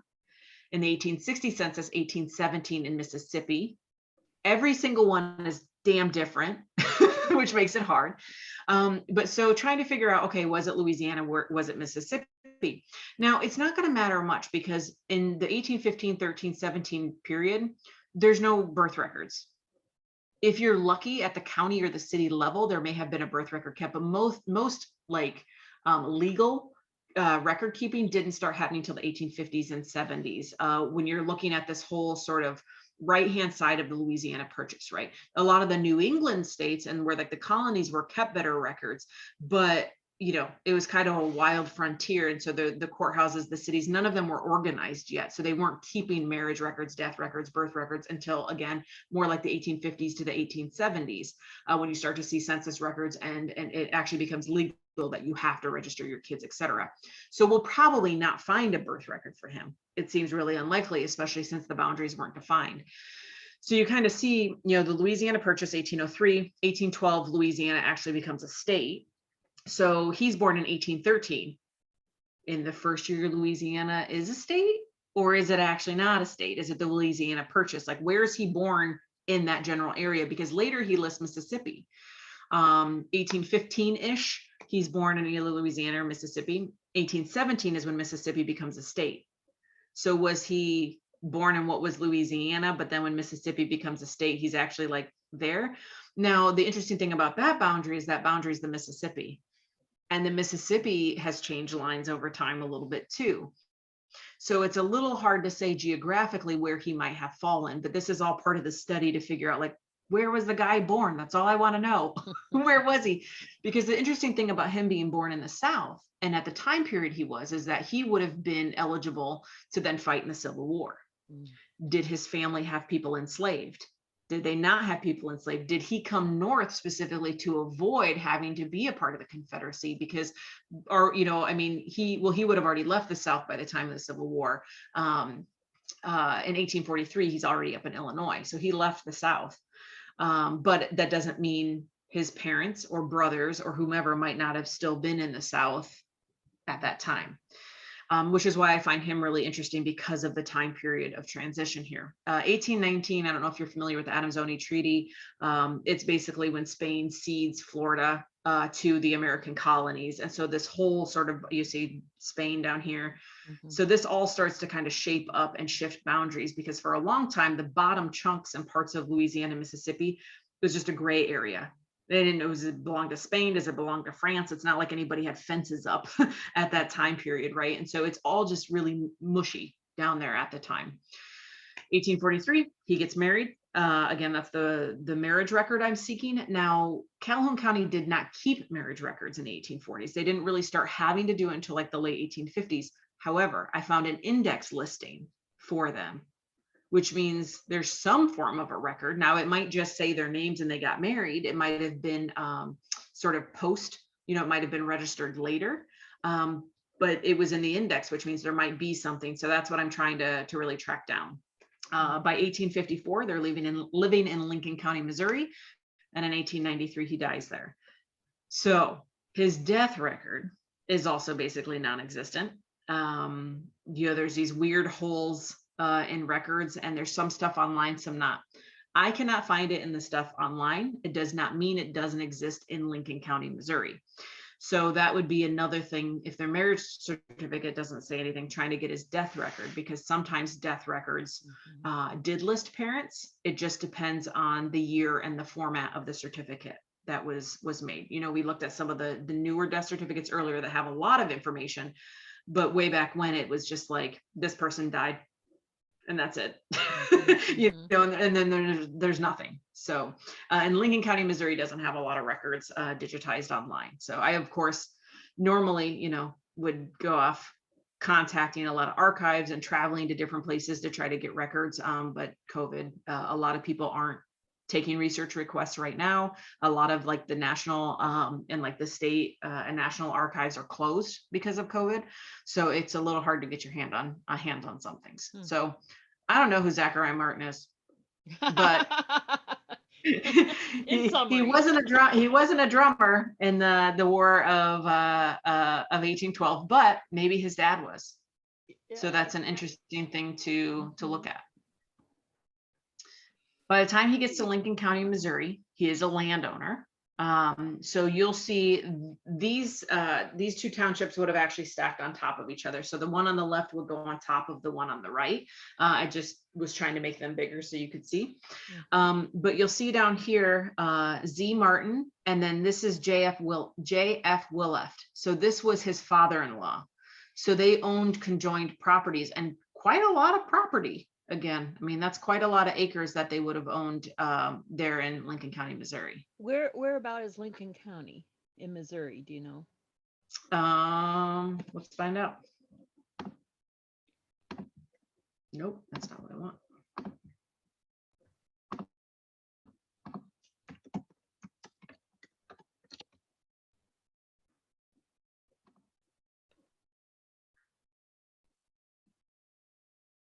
It's pretty. Outside of St. Louis, it looks like. Ah. But right on the border there. So yeah, they owned quite a bit of property. Like this here is 80 acres. This piece is over 100, you know, just to show you those two. And then they also own all of this, which is right on the township boundary line there. Cool. So this is Magdalena Willa. Oh my gosh. Again, you got some very serious women in the family. Hard work. And then, so, you know, trying to find, I've not found the death record for Zachariah, but I did find the probate record, but I can't find the actual will or probate file. Sometimes they aren't indexed and they're not by date because things weren't always reported when they were done. And sometimes people filed their will and probate before they died, and sometimes it was intestate. So it was, you know, after they died. I went through like 133 pages of wills and still wasn't able to find his yet. So we'll see. I'll keep working on that. But it's just interesting. So this is, you know, got Zachariah. She seems to largely have gone by Julia, which is another thing, you know, you have to figure out, especially Germans, right? Like my grandparents' names were Katharina, Maria, Magdalena, Mariah, whatever, Schwartz. And it's like, pick a name. Just pick one. Why do you have to have so many? And then each time they're in records, they go by a different name. So sometimes she went by Magdalena, sometimes Maggie, sometimes Julia. So it can get really hard sometimes to be like, is this my person?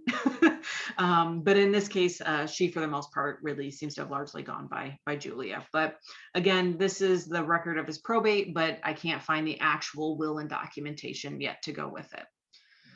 Genealogy is never done, to be clear. I've barely just scratched the surface of your stuff, Connie. Barely. Okay. Next set of third great grandparents. Wait, third parent, grandparent, great, second. That should say second great grandparents. I apologize. I will edit that. William Hoffman and Sophia Krepke. Here they are. Oh my. This isn't super high quality, but it's still cool to have. Better than nothing. Look at that beard. Oh man, isn't that great? The chin strap. This is their farm. So these are photos that came down what would have been your great grandparents' sister down that family line, and they were nice enough to post them and not make them private on Ancestry so other people can enjoy them. So this actually would have been William Hoffman's farm. And this is where the line it came down. It was listed as where she had been born. So she was born on the farm, just like, you know, your relative or ancestor would have been as well. They got a lot of cows. Yeah. So outbuildings, everything. And this beautiful trim work on the house too. I mean, just really, and like even these sort of, I don't know what the actual architectural term, but these like caps on the top are really beautiful too. And that porch and the drop off in the front. Yeah, nice detail for a farmhouse. Yeah. You can see the influence there. Yeah. And speaking of porches, oh, wait, it's the next one. keep that porch in mind. We're coming back to it. Okay. Um, this is William Hoffman's will. So this is 3 pages I've pulled for you. There's like 60 pages in each one of these will packets that you can go in and read and find all sorts of information. But so this is 1905 in Hancock County, Illinois, and obviously they were fairly well to do. So in the name of God, amen. I, William Hoffman, at the town of Durham in the county of Hancock and state of Illinois, being of sound mind and memory, do make, publish, and declare this my last will and testament, hereby revoking any and all former wills made by me, or by me made, rather. So, it's always just really interesting to read these. You learn a lot about different relationships, who liked who didn't. Tom, actually, we were trying to decipher a will in his family, and we haven't quite figured it out. But basically, the woman is like, my son gets nothing. He can take care of himself. And then there's a part later in the will scribbled out where she's like, my son wrote something on this. This is scribbled out by me. And she like, so it's like, was he trying to change her will? Like, what was going on with that? But she clearly didn't want to leave anything to him. So you can find out really interesting stuff in these wills. The first thing in any of these historic wills is that their debts have to be paid. Right? Whether things need to be sold, liquidated, money, whatever it was, the debt has to be paid and the funeral has to be paid for.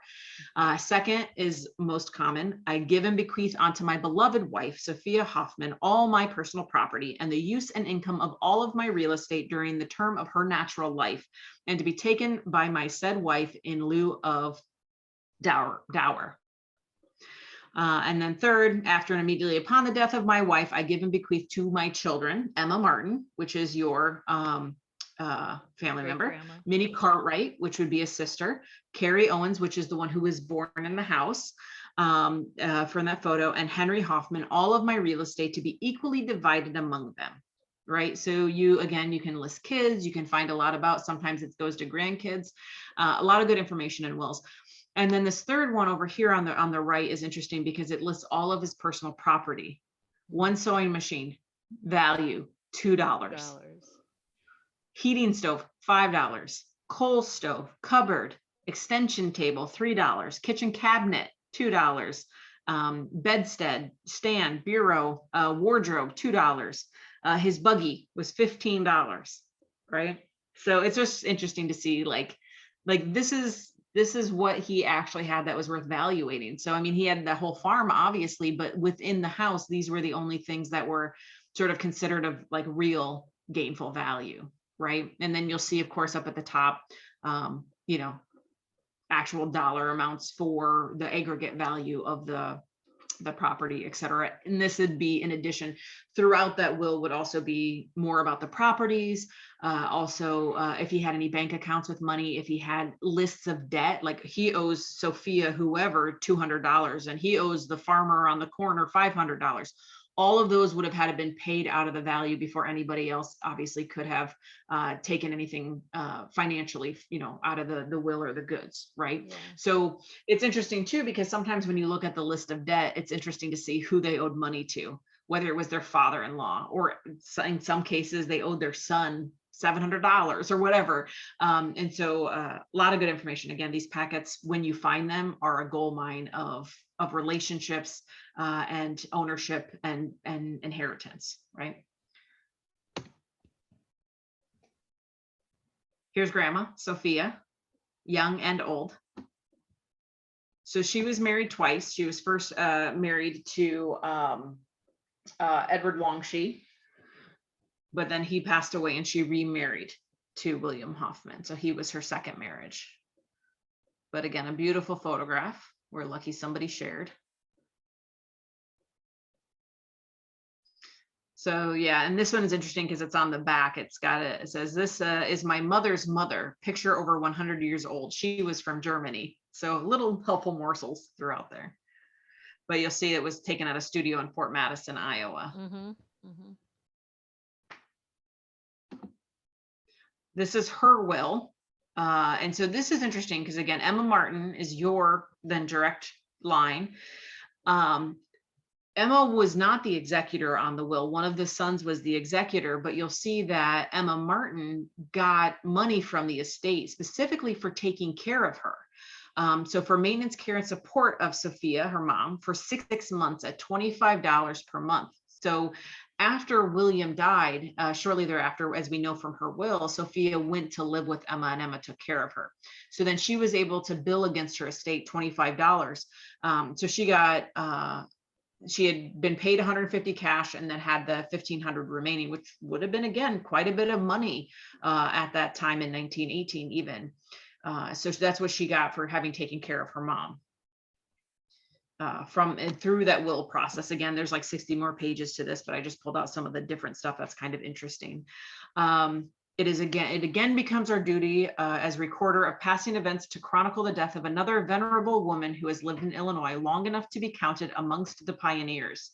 And so it talks about her being born in Ansburg, Prussia. Born in 1827, she married Edward Longshee in 1851, immigrated to America immediately afterwards, coming to St. Louis, and after a short stay came to Hancock County. To this union were born 6 children, so she had 6 kids. And then after Mr. Longshee died in 1859, she married William, and they had a bunch of kids, 7. So she had, Wow. what does that mean? Yeah, so many, 7 plus 6, that's 13 kids. A whole lot of babies. Yeah. Across many, many years. I think she was actually, I should have written that down. She was relatively old when she had her last kid. So 3 of the children died in infancy out of the 13, and 3 of her and William's children died, 4 lived, one of those being your direct line Emma. So again, it says, since the death of her husband, Miss Hoffman, she has made her home with her daughter, Miss F.A. Martin, which would be Emma. So I knew to go look in the will to see if anything came of that. And sure enough, it was billed against that. Interesting. Yeah. All right. So next line down, Emil Kruger and Amelie Gebhardt. So they were both born in 1828 in Prussia, and then came to live and passed in Nauvoo. So I had a hard time figuring these 2 out. I was really trying to figure out where they were from, what they were doing. Oh, I messed up my space over here. I'll have to fix that. So they're both born in 1828 in Prussia. In 1853, they have a daughter, Fanny, who's born. In 54, they immigrate to Iowa. In 55, their daughter Berthea is born. In 1856, they're listed as living in Green Bay with Joanna and Joseph Bloomberg. And I was like, who are these people? Because the names didn't match up for them to be her parents.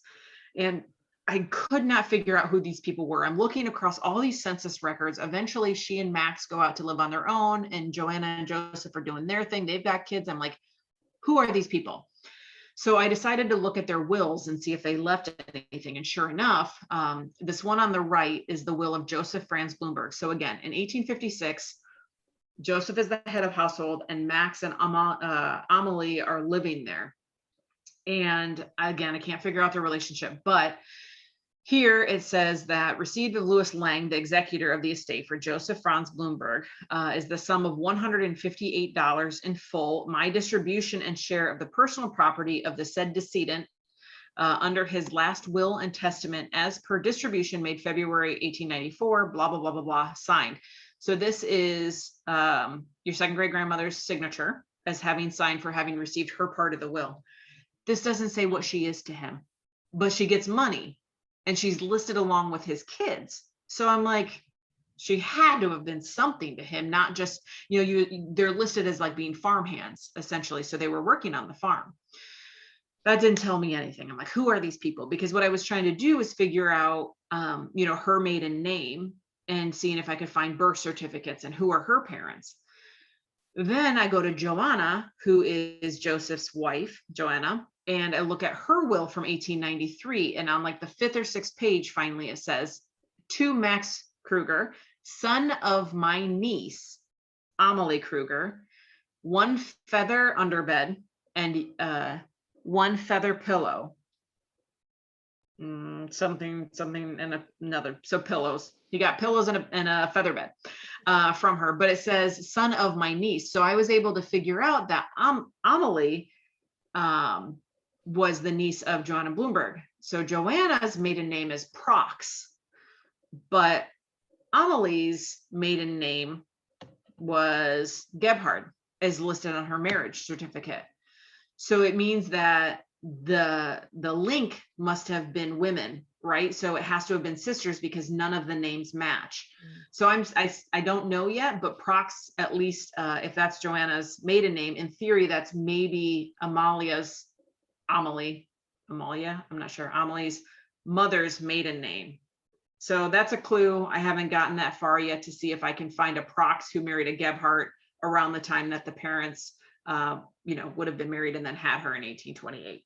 But so those are all breaking down these wills and figuring it out. But they came to America to live with her aunt and uncle and farmed with them for a long time until in 1880 they are listed as on their own homestead in Green Bay before they moved to Nauvoo. So it was a lot of work to do to not actually find many more answers. Other than that was aunt and uncle. Yeah. Oh, I messed this up again. Also not third great grandparents, second great grandparents. So August Beeger and Wilhelmina Meister.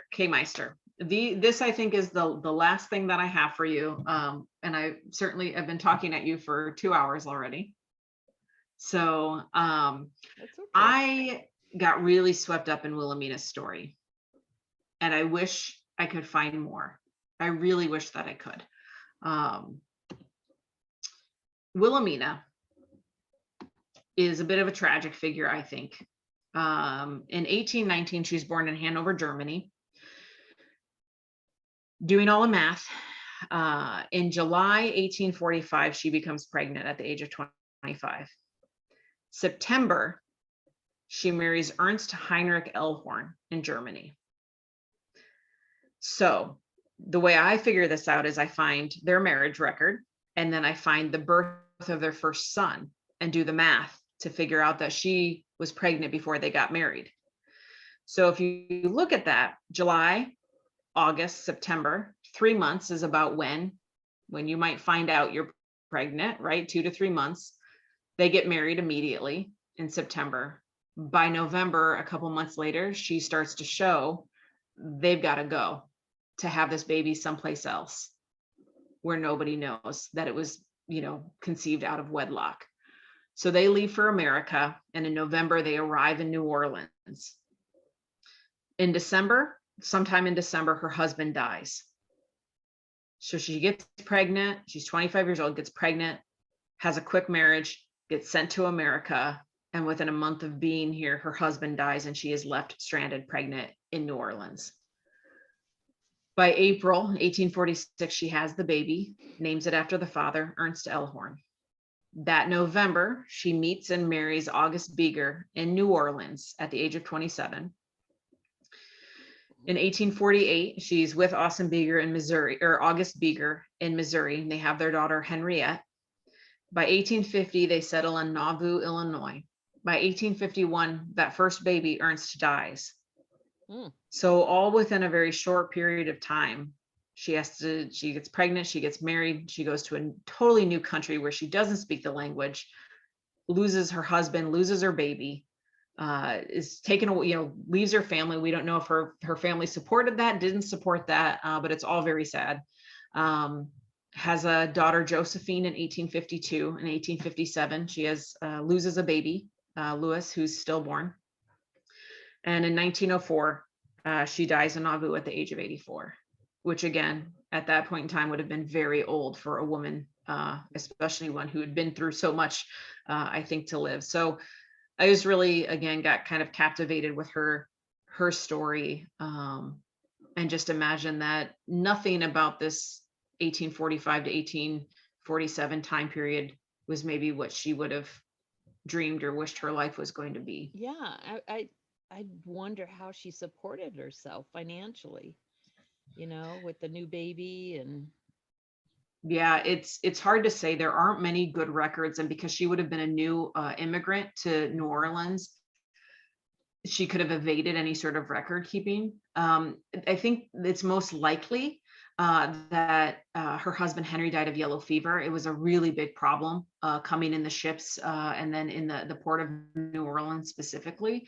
Um, but I mean, it's just very sad, right? Like I said, to think about when I started to do that math, I'm like, oh, this is exactly what happened. Is they were probably forced to get married because she was pregnant, and then swept away. And they came alone. The mom and dad didn't come, sisters, brothers, nobody came. She was alone in New Orleans at that age with a pregnant, trying to figure out what to do. So chances are she probably would have been in a boarding house and probably tried to help, around there.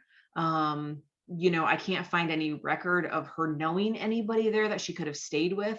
I don't know how she comes to meet August Beeger. These are all parts of the history we can't fill in. I mean, we can only kind of dream about it in a way and fill in the parts of the story. But just a really fast-paced time of probably all less than ideal situation. Right?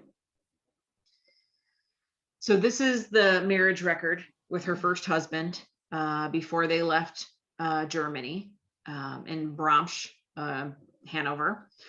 So it shows her birth date is December 30th, 1819. Her father's name, Johann Diedrich Mester, and her mother, Catherine Elsebeth Hassing. And they were, married in the evangelical church there in 1845.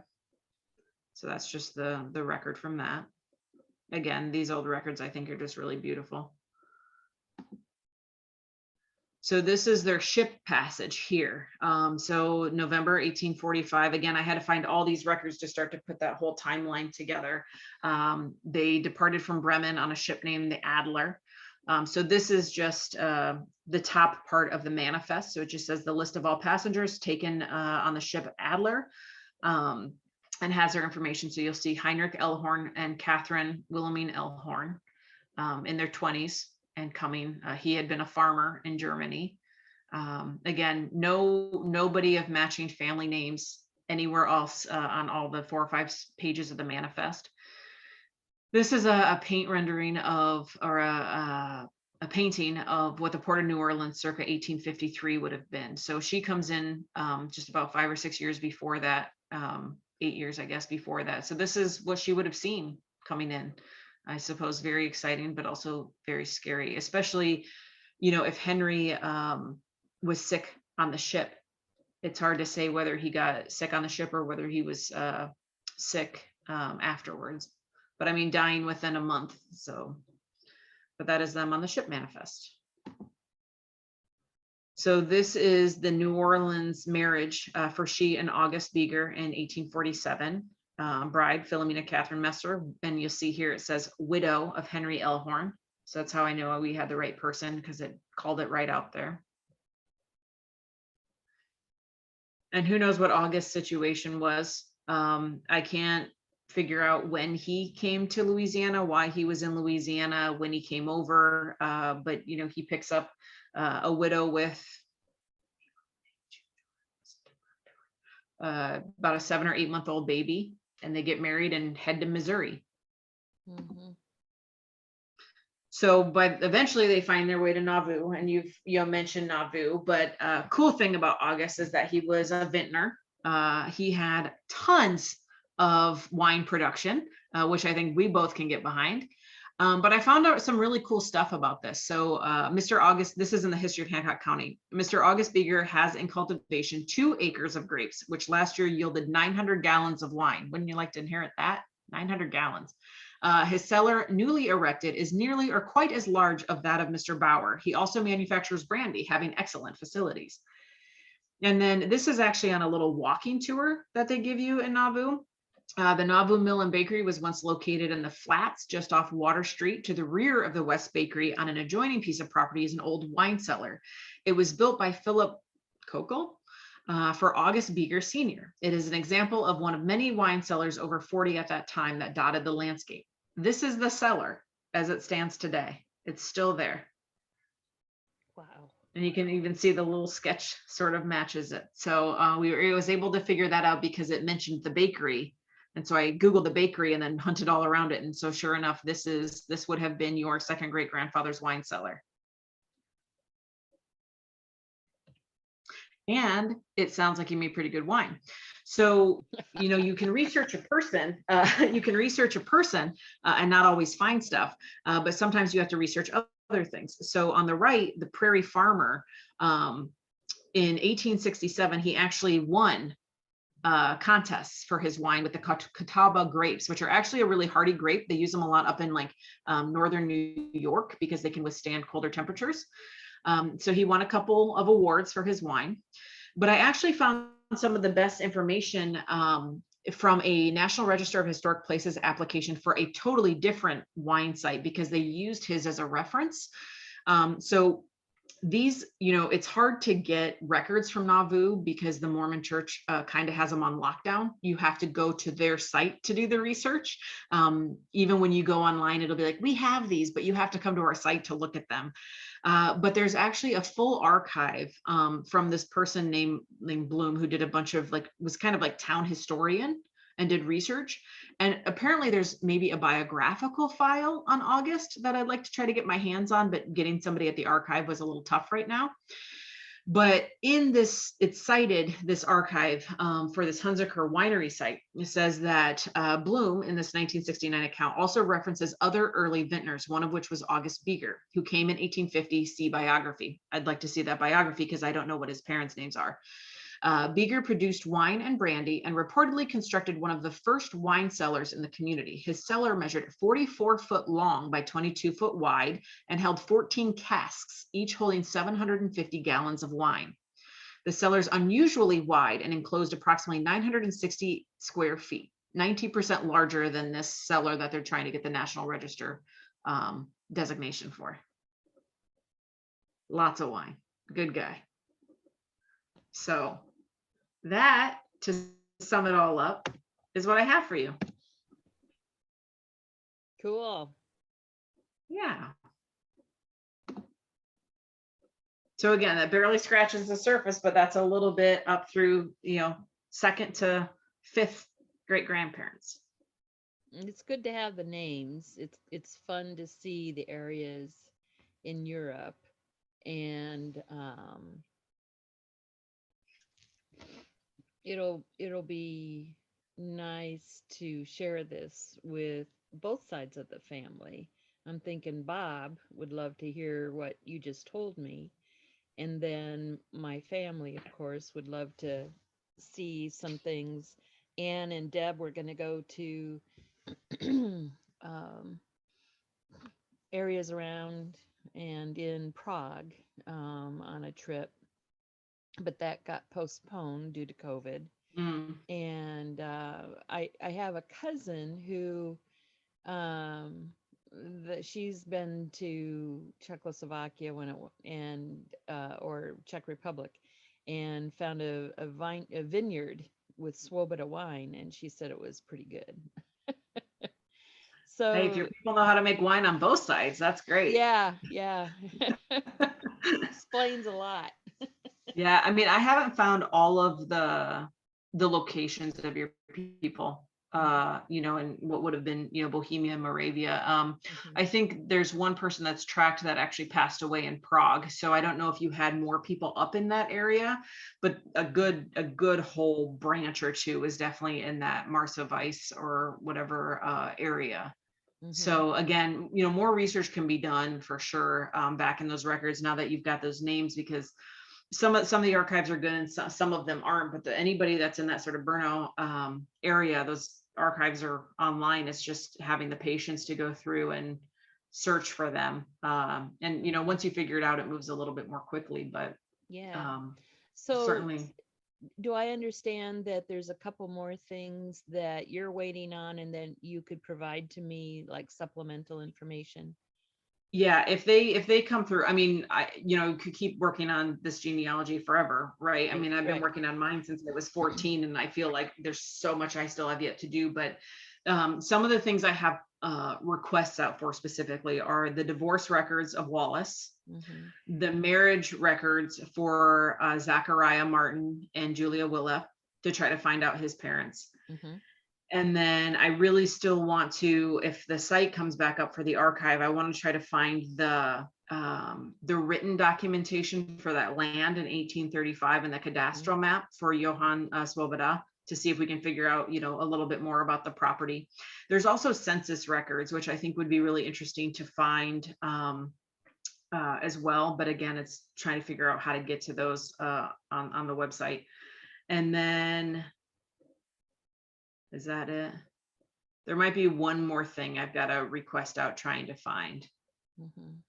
But yeah, so those, sometimes you hear back in a month, sometimes you hear back in a week. I've had some okay correspondence this week, so we'll see what I can find. But if I find more, I'll certainly give that to you. Yeah, because I don't expect you to keep going on this, but I would like those things that you just listed, those I would like to know. Yeah. And, for me, I like doing other people's genealogy because sometimes I have to take a break from mine. You just get stuck, and then you just get stuck, and you just can't find anything. And I learn a lot too. I mean, I learned a ton, in doing some of the research in the archives over in the Czech Republic, or Czechia now. And my friend that I've been doing some for on the American side, I learned stuff, and now the friend I'm doing in Sicily, like, it teaches me a lot about different ways to come and try to access records and information. And because it's, the record keeping was all different in different places, so chances are I might find something. And then, like I said, you can think about if you want me to, obviously I'll send you the PowerPoint. But there's a ton of records that I didn't, you could go look at all the census records. Like I said, I'm happy just to give you my login for Ancestry if you want to go in and play on there, or keep doing your genealogy, or just look at more documents. Because you can look at the tree if you make a free account, but you can't open the actual documents. But again, I can just share my login and you can do that. And then, cool. Yeah, because again, then you can kind of, so here, I'll show you really quick.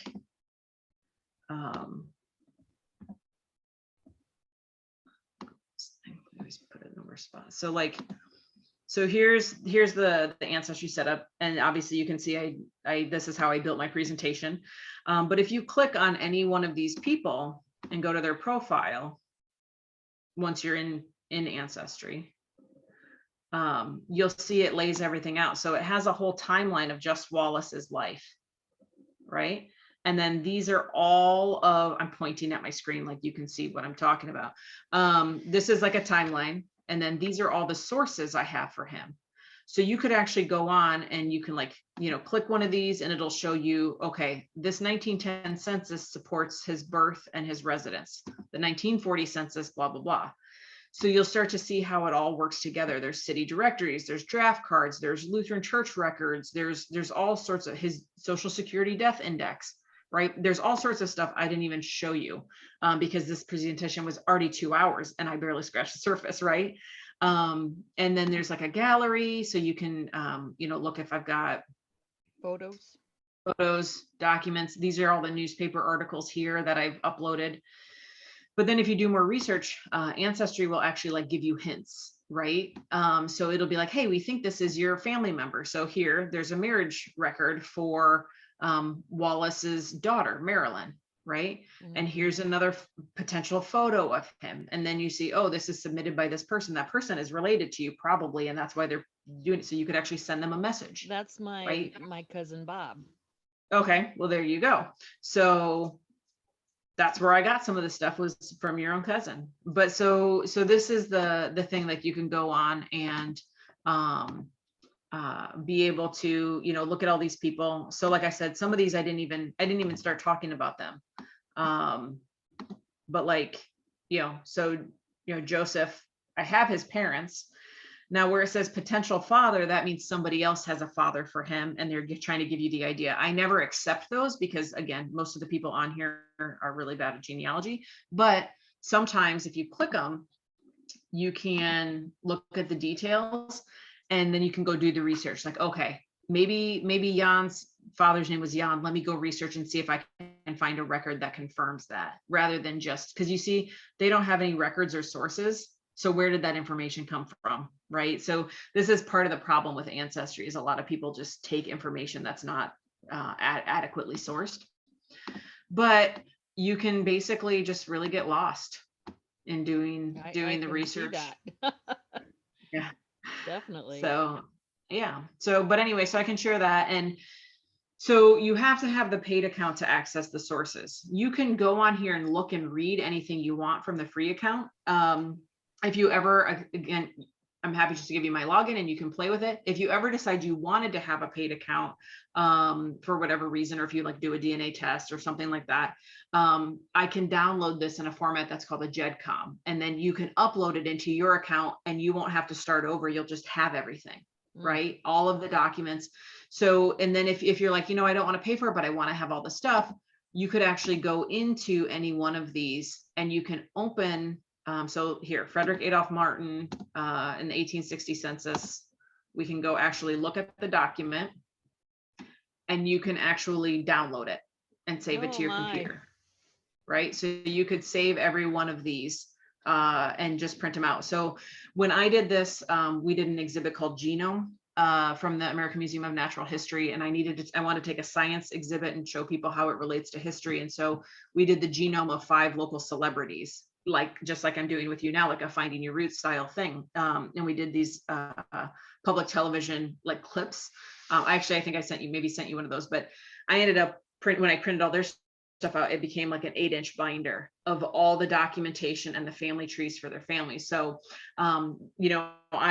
I just keep building online, but that's what I did to actually gift it to them, was printed it all out with all the photos and the documents and et cetera. So that's something that you can do, or let's say, Gabby ever gets excited about it and wants to play with it or do something with it, you could have access to all the documents. This much at least is already done for you. So is this an annual fee that you pay for this? Yeah, you can do it monthly or you can do it annually. I want to say it's like 12 or 14 bucks a month. So for me, it's, if that's right, I don't remember, maybe it's gone up. I've had an Ancestry subscription since I was 14 years old because I'm that geeky kid.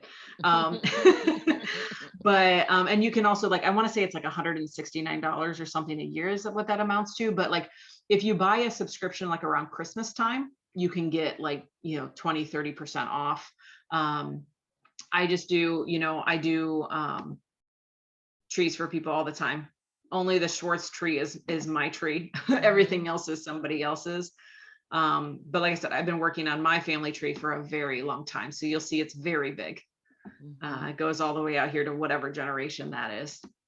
But yeah, so it's a fee. And again, you can have a free account and you can see the tree. You just won't be able to open the document like I just did to see and look at it and save it. So, but again, you could always just do it in my account. So you can just think about, what you want to do. If you want to, download stuff, have stuff, save stuff, whatever it is. Yeah. When you email this to me, would you include your login? Yeah. That'd be cool. Thank you. Thank you. Thank you. So then when you go in here, like I said, there's a bunch of different trees, right? So the way to get to your tree is just to go to tree, Swoboda family tree, and then that brings you to yours. And then you'll figure your way out around it. Sure. It's really, pretty easy to play with. Again, if you ever want to save the GEDCOM, you want to download anything, I'm always happy to hop on again sometime and do like a little Ancestry 101 if you want to like play with it, or if you want to do anything with it, etc. Cool. So, yeah. I'm gonna stop recording. Yeah, it's gonna be a big file anyway. I know.